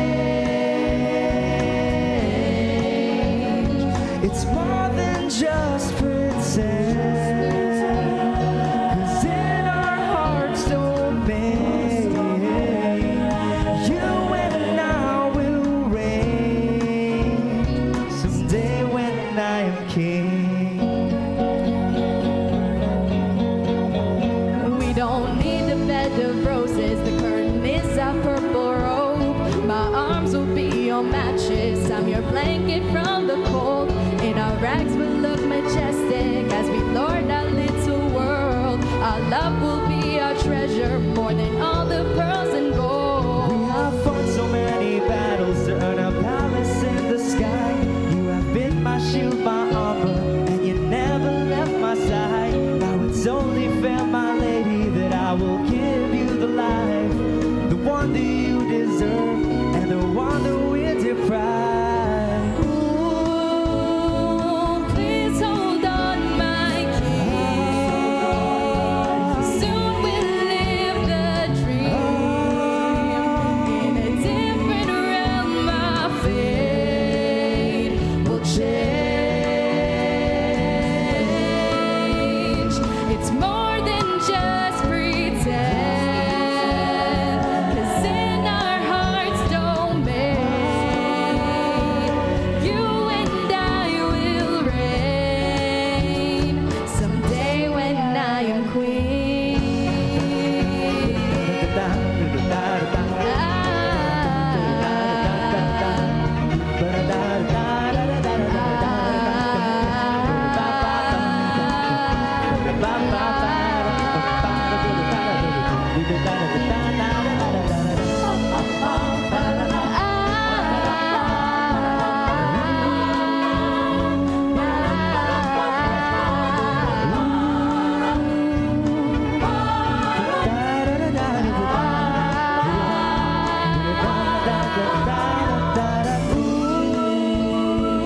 Please hold on, my queen. Soon we'll live the dream. In a different realm, my fate will change. It's more than just pretend. 'Cause in our hearts domain, you and I will reign someday when I am queen. Someday soon. When I am queen and you are king. Ano mo naton? Good afternoon again. 24 minutes after 2 o'clock. Welcome sa kahapon lamang program, mga kabombo, sa mga bago lang dira nga mga nag-plastar. Hello and welcome. Yesterday, nag-umpisa kita diri basa sa sulat ni Rico. Ka mga very interesting man, no? So, sining gina-share diri sa ato ni Rico. And yesterday's story was all about the love story sang iyang mother, the love life sang iyang mother, who is now 63 years old, ha? Pero mahilig pa kuno nga mag TikTok, tapos nag-live. Well, anyway, so kahapon, istoryahan niya kita, no? Parte sa ilang nga mother, kag si mother niya, wala diri subong, kaya ito siya nagatrabaho dito sa Manila bilang isa ka housekeeper. Kay wala pa kuno sa gihapon sa may nakita iya nga amo nga maka-replace sa iya. So pala disco, wow. Pala sing-along, kag naga-TikTok, kag feeling young pa. According na iya kay Rico, ha. Kag madamo kuno iya nga followers, tapos permit siya naga-live. Sang dalaga pa ining sinanay niya, nag-obra siya sa kuno sa isa ka food manufacturing company. Tapos diri ina sa city, diri sila na nakilalahay sang ilang father. Siguro dala lang ng sang masunlog-sunlog sa makatrabaho nila, pero nagdayunay sila nga duwa. Si tatay ko na love at first sight sa kay iya nga nanay. Dayon, nagkadto sila sa kapis, nahubog si tatay, tingin sugo siya, nga si Binan, nubyanay pa lang to sila sa una, ano, natabo sila. Anong natabo? Anyway, gustugin ko no kato ni nanay niya nga pakaslan sa dayon ni tatay niya sa West kay basi ko na magbusong kagbayaan. 21 ang iyang mother, si nanay niya, and si tatay naman niya was 24 years old sa tunga time. And then he mentioned here nga ang ilang father, although mapisan kag okay gid no nga provider, pero hindi ko naman inanggaon si tatay nila. Tapos kung magpaangga-angga naman niya si nanay nila sa iya, makuton pa siya ni tatay nila kung ano siya. So, do lang sweetness, no, from the father. Kahit hindi iya siya kung kasaho sa mga muna-muna, no. Whereas si nanay nila, gusto niya iya muna daw sweet. Hasta nangin apat, nangin sila kabilog ang mga kabataan. Pero ang bal ni Rico, halin sa gamay siya, wala i-check ka kita. Ngagin angga sila ng mga kabataan sang ilang father. Muna gani, no, ang bal niya mapisan, wala ga inom, tuba lang gid kuno, hindi man palahubog, kag wala man ga pinagarilyo, no? Pero na-paralyze ini ang iyang father, na bedridden, and then nag-complicate ang iyang kondisyon sa bone cancer, and after 2 years, napatay siya. Sige, dali natin sugpunan ang sulat ni Rico sa aton. Tita Regine, maybe months later, tita, may nagpakig relasyon kay nanay nga paryente namon sa side ni tatay. Boyet ang iyang ngalan. So, Boyet, kung nagpamati ka dira, wala ka da, itutok na ang imo mga ears sa radyo. So, si Boyet ni tita, may asawa ini before. Nagpa-abroad, kag may mga anak. O galing, ginbulagan siya sang iya asawa kay tama katakor, babaidor, kag panulo ko, do immature mamensar sa pinamilya nga aspeto. Mamas boy pa ini tita. Mismo ako, wala na namian sa ila relasyon ni nanay. Kay Tita Reg, do hinali lang siya yung nagsulod sa scene sa amon pamilya. Nagasakit ang akon buot sa iya kag kay nanay. Every time ara siya sa balay. Kay do mas damo pang atensyon nga ginatao ni nanay sa iya kaysa sa amon. Ang feeling bala nga doga selos ka. So gaselos ka Tita Reg. So mga 9 years old ako kato, kag basi amo man ang nabatyagan sang akon mga bugto. Kung magtulog na siya sa balay, magtulog na siya, nagaabot na siya mga 10 to 11 p.m. nga tulog na kami. Kung magbugtaw ako kaagahon, wala na si nanay sa tupad namon. Kaya ato sila gali sa kamalig na duha, feeling dalaga gid siya. Ginakaduan ko na si nanay didto, kay ginahingyo nga magbalik tupad sa amon. Ginasugo niya lang ako na nga magbalik sa balay. Ginakusi ko na siya tita. Kay karon lang ko no, tigasunggod ko na. Kag kun mag-aga na, ginasugat si Boyet sang iya nanay nga malam diri sa balay. Samtang nagapamuyayaw sa sagwa. Ay, ginaagwantalan na namon ang kahuya nga mga bata sa mga tao sa baryo tita. Kay sila ginachismis tungod sa ila relasyon. Halos every 2 a.m. Alas 2 sa kaagahon, tita wala na si nanay sa tupad namon. Tapos, nagalinog. One time ka to tita, nagpabaryo ako, kay nagbaligya ako sang akon mga nakolekta nga scrap. So ining paryente namon nga si Jeff, nagabakal sang scrap, ginahapo-hapulas niya ako kaginsabak. Tapos may mga tiroy, kag mga tatay man sa palibot. Gipamangkot niya ako, tita, ambal niya, nagatulog dito sa balay ninyo si Boyet. So nagambal ako, oo, halos kada gabi, idto siya, kag kung mag 2 a.m., may linog. Tapos nagkarinadlaw sila, tita. Bala mo, tita, no? Sa amuto nga pang idaron, hindi pa ko gawa kabalo magsarasang iistorya ko sa ila. I'm just honest. Ha, ha, ha. So after kato tita, naglaganap ang istorya ko sa baryo, party sa ila, halakada. So wala ko kabalo, kung nahuya man sila duwa. Hasta nga nagpa-Manila, ining si Boyet. Kay may construction work siya dito tita. Kag months later, may paryente kami nga napatay sa Manila, nagpa-Manila man si nanay. Kag siling niya, mabalik man siya dayon. Weeks passed, tita. Wala, nag-uli si nanay. Kay crazy in love gid siya siguro kay Boyet. Nag-upod, gali sila didto. Kag didto na lang dayon nagpangita trabaho si nanay. So samtang nga naglakat ako sa atubangan sang balay sang kasilingan namon tita. Ginsilingan ako sa isaman ka nanay with matching sunlog bala tita nga. Hindi, natumagpuli si nanay mo kay nagupod na to kay Boyet. Buara man ang iya mga kabataan. Nagakadlaw samtang nga nagawakal siya. Ginpunggan ko lang ang emosyon ko tita. Hasta makaabot ako sa balay. Kag dito sa kwarto, ginhibi ko na lang ang nabatian ko. Kay mas ginpili pa ni nanay si Boyet kaysa sa amon. Years later, tita, nagpauli diri si Boyet.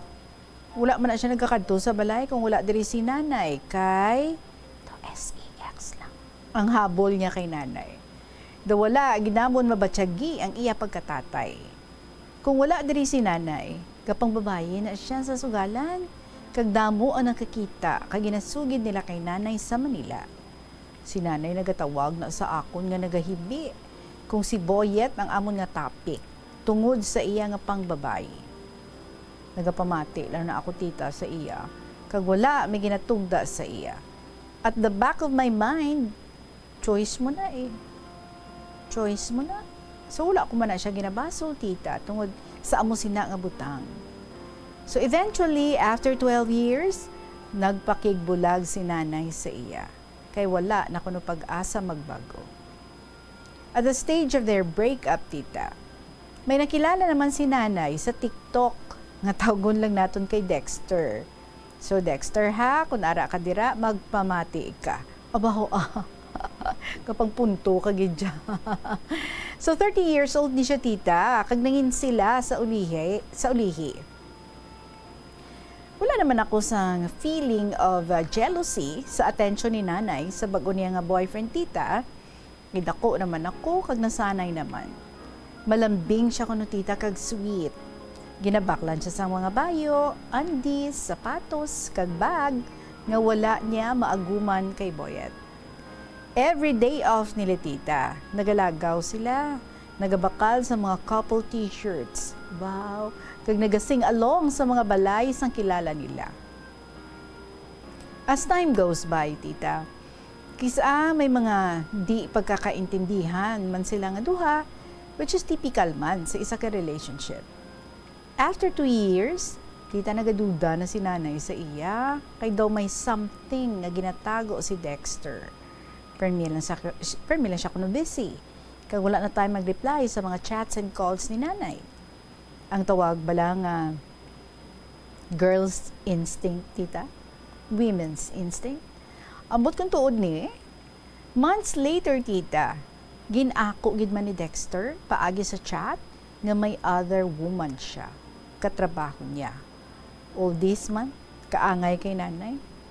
Do hindi makapati si nanay tita kay kanami sa mga ginasaling sa iyan ni Dexter nga mapakasal sila that December last year ay kay gali wala na siya kuno feelings kay nanay halin pa sang September that year na broken hearted naman ang amon dalaga tita. Kanami lang insay mo no. Kag balan mo kung anong sunod nga natabo. Pautwa sanay portion naman si nanay sang kalain sang buot sa akon kay ako man lang kuno ang suod niya gid nga bata. Ti isa pa tita, nagapamati lang na ako ya tita sa iya hasta nga matapos siya sang hambal. Every time nga amo ni ang iya situation. As of this time tita, naka-move on na si nanay. Ginkabig na niya nga patay si Dexter. Tita, subong, may sutor naman si Mother Dear. 30 years old man sa gihapon edad sa lalaki. Nakilala siya ni nanay sa online man. And isa lang sila ka-province ni nanay. That's why, gina-entertain siya ni nanay for the meantime, through online chats and video calls. Ang gusto malantani ni nanay tita, nga may magpalangga sa iya, kag may makaupod, samtang buhi pa siya kuno. I think she's still longing for that kind of love nga mainanggaon. Kapareho sa iya nga father, nga akon nga lolo. Kay mainanggaon to siya kuno. Tita Regine, diri ko na lang tapuson tita ang istorya ko na tuloy sa love life ni nanay. I hope na may natunan man siya kag mga listeners sa sining programa sa experience sa love life. Waay, kuya love life tita. NGSB kuya, kay di pa ko ready masaktan. Char. So kabay pa makakita na si nanay isang iya ginapangita sa mga single dads, dira basi gusto niyo mag-apply as BF ni nanay. Katuntungin sa imo. Gabato na ako application letter. Char, joke lang tita. So here's a verse from the Bible. Jeremiah 17 verse 9. Ang tagipusoon madaya, labaw sa tanan nga butang, kag makatalagang. For me, tita, it means that you should follow what your mind dictates. For it knows what is good and what is evil, and not your heart, for it is tricky. Sorry ha, sa mga listeners nga ang motto in life is follow your heart. Hindi ko hungod nga makontradict inyong motto. Hehehe. Until next time, tita. Rico, sa 2nd District of Iloilo.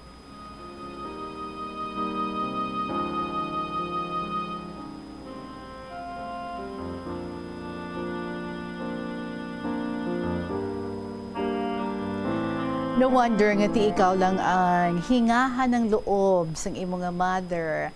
Kay ti ikaw ya daw wala ka magka-contradict sa iya daw. There's no judgment from your end. Kaya as much as possible ginaintindi mo gid siya. Maybe because no you know where she's coming from. Kabudlay bala na no nga pangitaon mo gid no ang isa ka butang nga ginapangita mo sa imo nga kabuhi kag ina ang pagpalangga. Ang sweetness ng isa ka partner. Si nanay mo at 63, she's still trying, no? Hoping that one day soon, makita niya ang ina nga tawo nga makahatag sa pagpalangga nga iya nga ginapangita. At 63. And ang mga partners niya, mga 30s. Siguro nalipat kin si nanay niyo, no? Nakamo nga iya nga mga bata, are the perfect persons nga makahatagid sa sina nga mga ginapangita niya nga mga concern, sweetness sa nga mga tawo no nga malapit sa iya tagipusoon. So siguro na-distract lang gina sa inyo, na-distract lang as of the time ang inyong mother and running around in circles. Kaya na lang hoping, praying nga makita niya no ang ina nga sahi isang partner nga wa siya kabalo kung luyag na lang no makita niya gid ina sa inyo gaiya nga mga kabataan. If she can give the love nga inyo man nga ginapangita kay ti kamo man no are also longing for that kind of love. Siguro kuno ka istoryahanay kamo deeper sa inyo nga mother and kapautwasanay and then maka-open up nga nay kami bala gapangita man kami sang amuna. Kag we believe, no, nga ikaw bilang amon nga nanay, ikaw bilang una nga person nga makahatag sa sina nga mga pag-angga sa amon. Pero tianhon mo na, no, it's a different kind of pag-angga ang ginapangita sa inyo nga mother. But nevertheless, it's still okay to tell her, nay, luyag man na wala namon, ang inang imo nga ginapangita nga sahi sa nga pagpalangga, diri sa sulod sang aton nga panimalay, so why don't we try? Nga magpinalanggaanay kita bilang mag-iloy bilang isa ka pamilya. Try that. Thank you so much sa imo Rico. Ka mga very interesting as I've said, ang imo ginapang share diri sa kahapon lamang program. And I hope soon maka-ulop danay na kamuliwat sang inyo nga mother nga para sa imo no, stating it factly, still enjoying life. Feeling young. Anyway, salamat gid. Oras naton 2:40 in the afternoon. Magapanubalik kita with another very interesting story diri lang sa kahapon lamang program. You're with Tita Regine. Ang Tambo o kung bamboo shoots manggaranon sa dietary fiber, low in calories kag power-packed sa essential nutrients. Sunod sa pagtuon sa comprehensive reviews in food science and food safety, ang phytosterols kag phytonutrients sa tambo ang ideal sa pagtunaw sang harmful LDL cholesterol sa lawas. Ang antioxidant sa tambo ang essential man sa pagpabaskog sa sulod kag sagwa sang lawas. Sunod naman sa pagpanalawsaw sang Journal of Ethnopharmacology, ang bamboo shoots mayara sang anti-inflammatory kag analgesic o kung pain-killing properties. Hindi ako Kada 39 segundo, may isa ka tawo nga nagakabiktima bangod sa paggamit sang computer. 8 ka milyon sa kada tuig ang ginaatake sang hacker.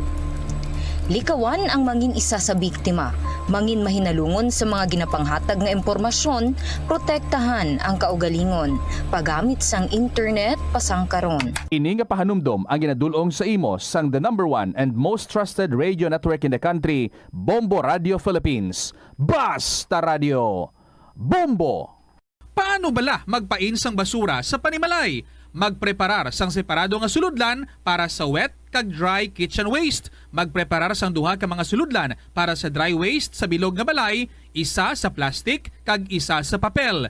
Ibutang sa isa ka suludlan ang mga bagay nga pwede pa magamit liwat ukon mabaligya kag ihaboy naman sa gwa sang puloy-an pakadto sa basurahan ang mga wet wastes. Makakinot kag makakwarta ka na, makabulig ka patipig kag sa katinlo sang imo palibot.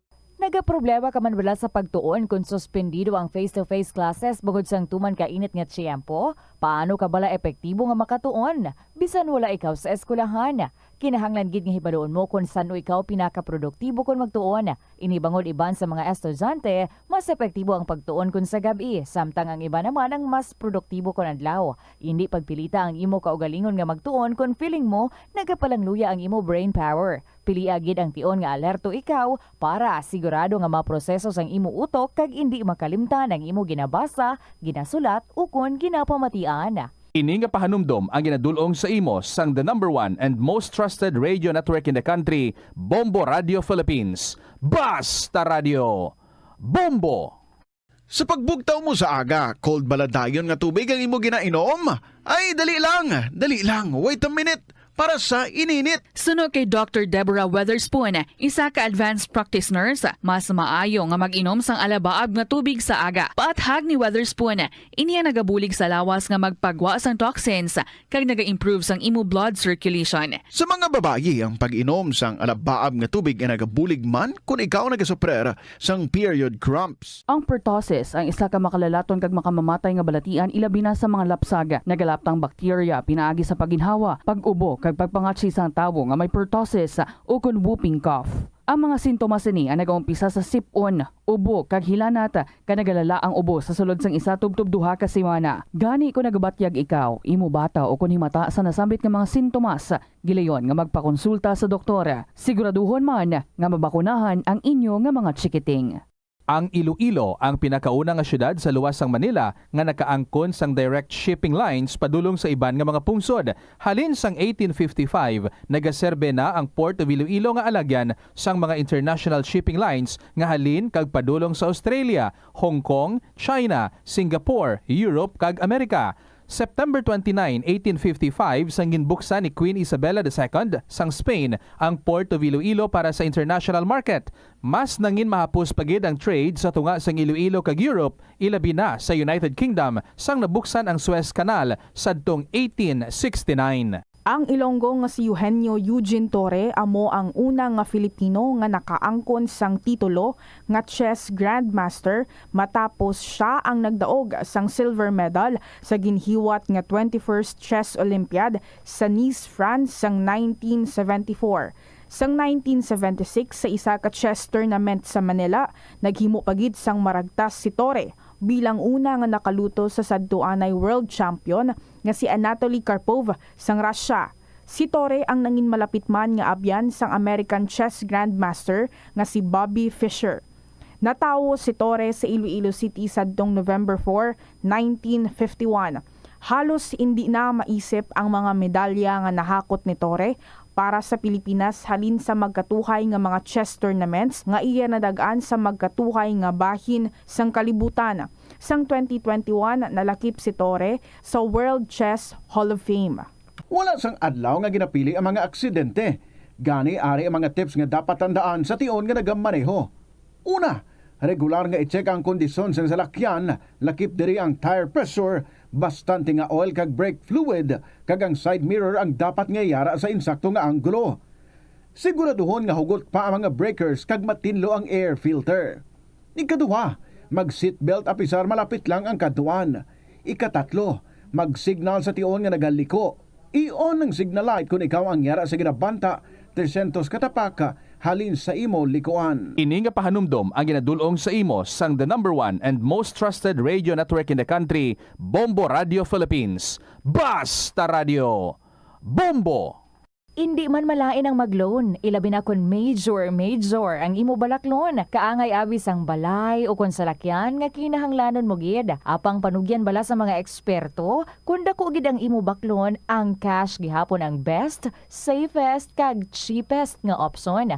Kung cash ang imo gamiton, malikawan mo ang interest kag sampaw-sampaw nga utang nga masami naga-require pa sang binulan o kung tinuig antes mo mabayaran. Apang paminsara nga kung ikaw may sinuptan sa bangko, mahimo pa ini makatipon sang interest nga mahimo mo bukadon sa tion sang purchase. Ini nga pahanumdom ang ginadulong sa imo sang the number 1 and most trusted radio network in the country, Bombo Radio Philippines. Basta Radio Bombo!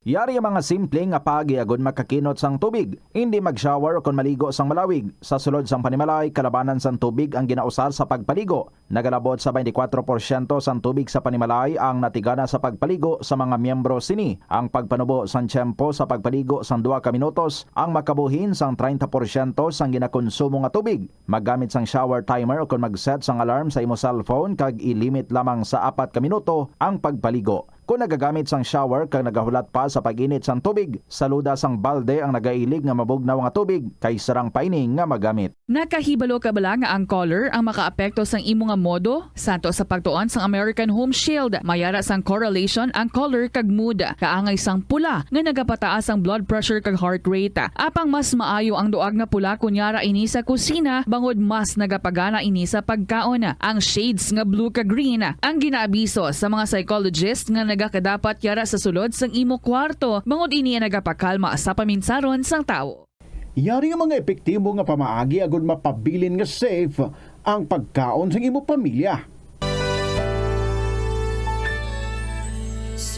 O si Rosel Songano, Miss Philippines Water 2021. Dako gid ang akon pagpasalamat sa University of San Agustin. Kay madamo nga oportunidad ang nagbukas nga mangin madinalagon ako sa akon ubra. Dali na sa palaabuton nga July 13, 14, and 15. As the university celebrates its 120th years of excellence with the theme, A Gift. Viva San Agustin! This is our home, where all of us belong.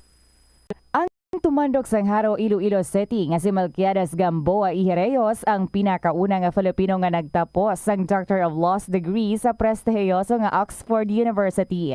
Nagserve man si Gamboa bilang Philippine Ambassador to India sa 1956 tubtob sa 1958, subong man sa United Nations kag sa Court of St. James. Nagsulat si Gamboa sang pila ka mga libro kaangay sang An Introduction to Philippine Law kag a Dictionary of International Law and Diplomacy. Ang pagpanguyab ang hindi man dapat kahangawan suno sa mga eksperto, bangod isa ini ka natural nga proseso bilang response sa kakapoy. Apang ang ginpaandam sa mga eksperto, amo ang sobra-sobra nga pagpanguyab, sa diin masobra ka isa ang pagpanguyab sa sulod sang 1 ka minuto. Bilang panugyan sa mga eksperto, mas maayo gid nga magkonsulta gilayon sa doktor kung may nanutisyaran nga increase sa pagpanguyab, ilabi na gid kung wala man lang sang matumod nga rason. Ang simple nga paghusay sang buhok ang may pila ka maayo nga benepisyo sa lawas. Sunod kay Arthi Ragurama, founder sang Daiga Organics nga nagaproduce ng handmade bath kag body products sa New Delhi, India. Ang mga tawo nga may dry hair, ang masami hindi mahilig nga maghusay sang buhok bangod sa kahangawa sang hair fall. Apang ang masami nga paghusay sang buhok ang makabulig sa blood circulation sa aton nga scalp. Naga-nourish man ini sang hair roots, naga-promote sang growth, kay nagabulig man agod nga malikawan ang hair loss. Sa aroma kag soothing feeling sa pag-inom sang tea, ang rason sang kadamaan nga paborito nga imnon ang tea. Sunod kay Ansley Hill, registered dietitian sa Western Oregon sa Estados Unidos, ang masobra 3-4 katasa nga pag-inom sang tea sa isa ka adlaw ang makadala sang hindi maayong nga epekto sa lawas. Kinahanglan nga moderate intake lang sa tanan nga ilimnon agod ma-achieve ang healthy living.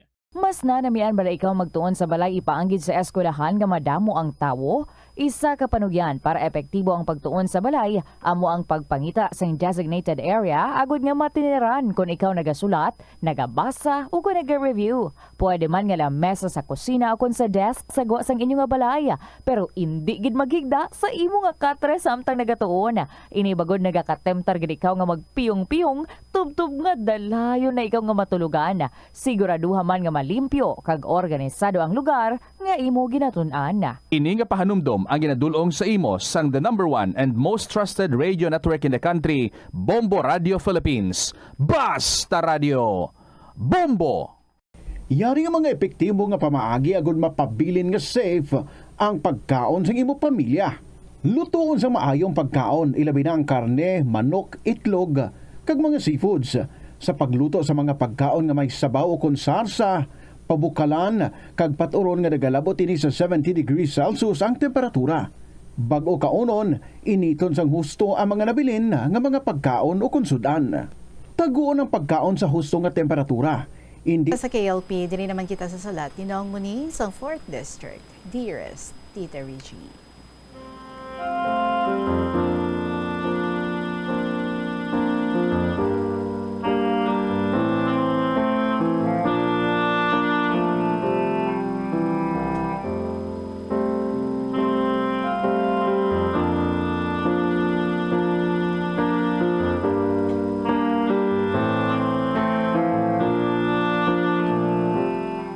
Una sa tanan, maayong hapon sa imo. Kasi tanan nga mga maukod ni mga tagpalamati sa makalilingaw nga programa ang kahapon lamang.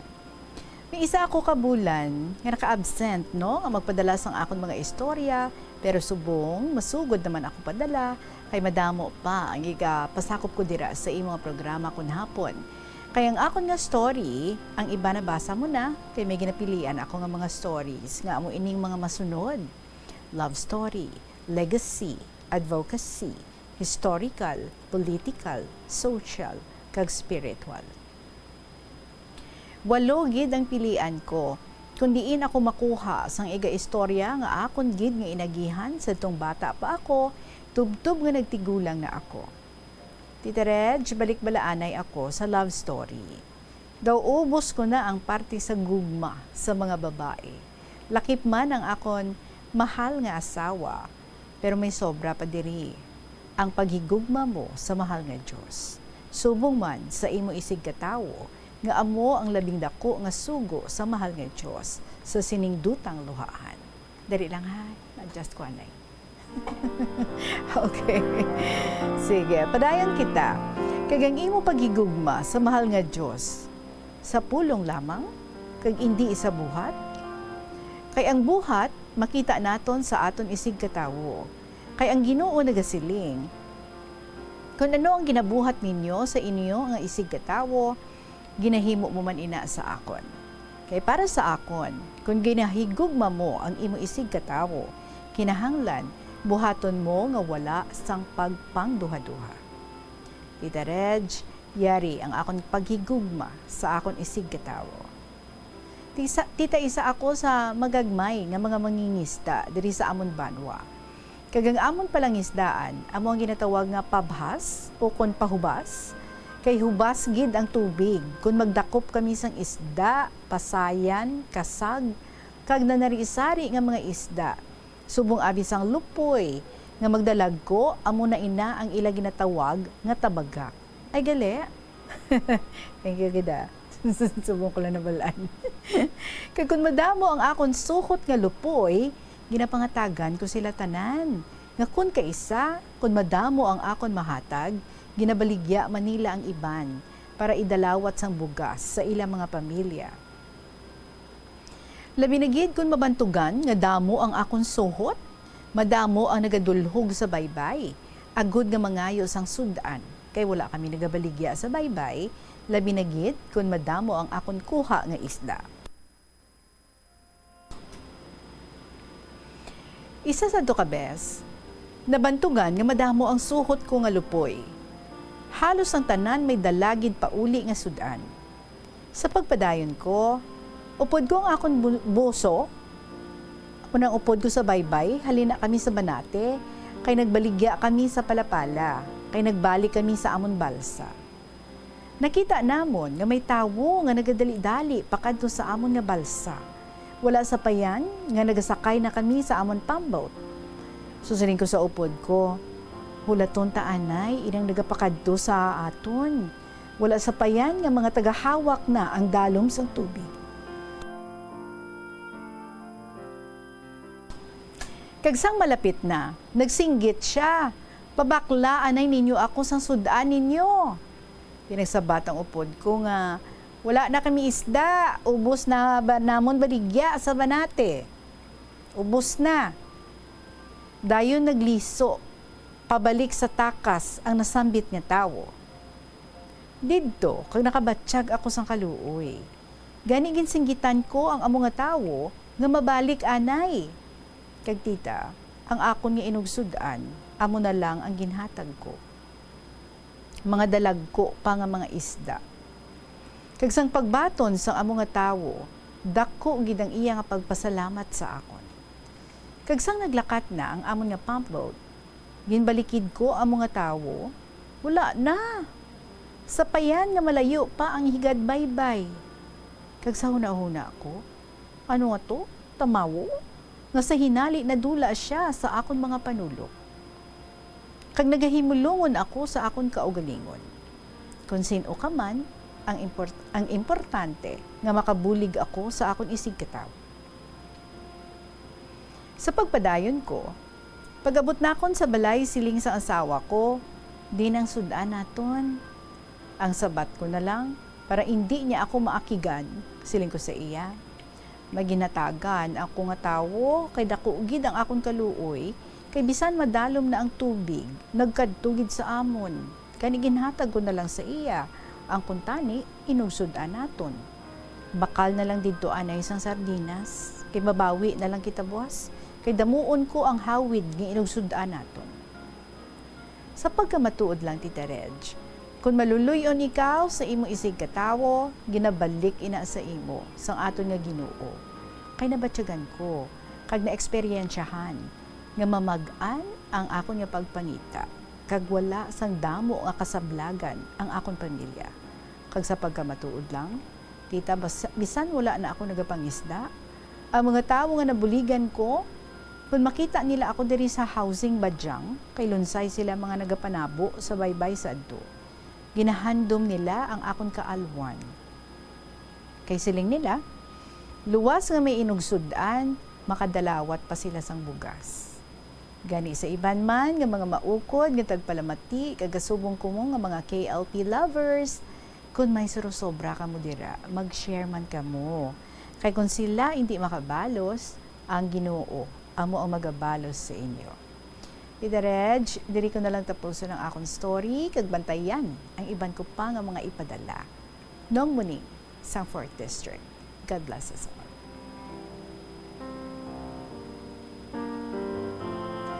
Pahusto gina na nong Muning, no?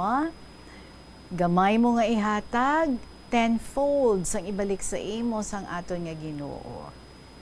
The Lord loves a cheerful giver. Kag ang nagatatak, no, bisan malawig na nga mga tinuig ang nakalipas, magatatak sa gihapon ang goodness nga imo ginhimo sa mga tawo. Nga at one time, sila man, no, ang nanging recipient sang imo generosity, sang imo nga love. That's why nga ti ang Ginoo naga-love back kid sa imo, naga-give back kid sa imo kay ti nakita niya no. Whatever you help sa iba niya mga tao, you do that for me, di ba? Anyway, padayunon lang no sa gihapon nung muning ang mga kaayo nga aton pa pwede nga mahimo while alive sa sininga kalibutan. Salamat gid for your own stories to share. I am waiting sa aton diri nga email at bombo_iloilo@bomboradio.info or padiman kung kinamay ninyo. Sulat na tapos isulod na sa envelope and then 1212 na pakato diri sa Sky City Tower, Mapa Street, Iloilo City. That's where we are located, ang Bombo Radio Iloilo. So, thank you so much, Gid, sa inyong time, sa inyong mga stories. We will continue reading beautiful stories para sa inyo tanan, halin sa aton dili nga mga maukod, kag mga mapisan nga mga letter senders, kag kamuha, join man kamo para inyo naman istorya ang aton dili nga mabatian. See you again tomorrow. Maraming salamat. Sa gihapon, ninyo alagad si Tita Regine para sa kahapon lamang program. Good afternoon and God bless.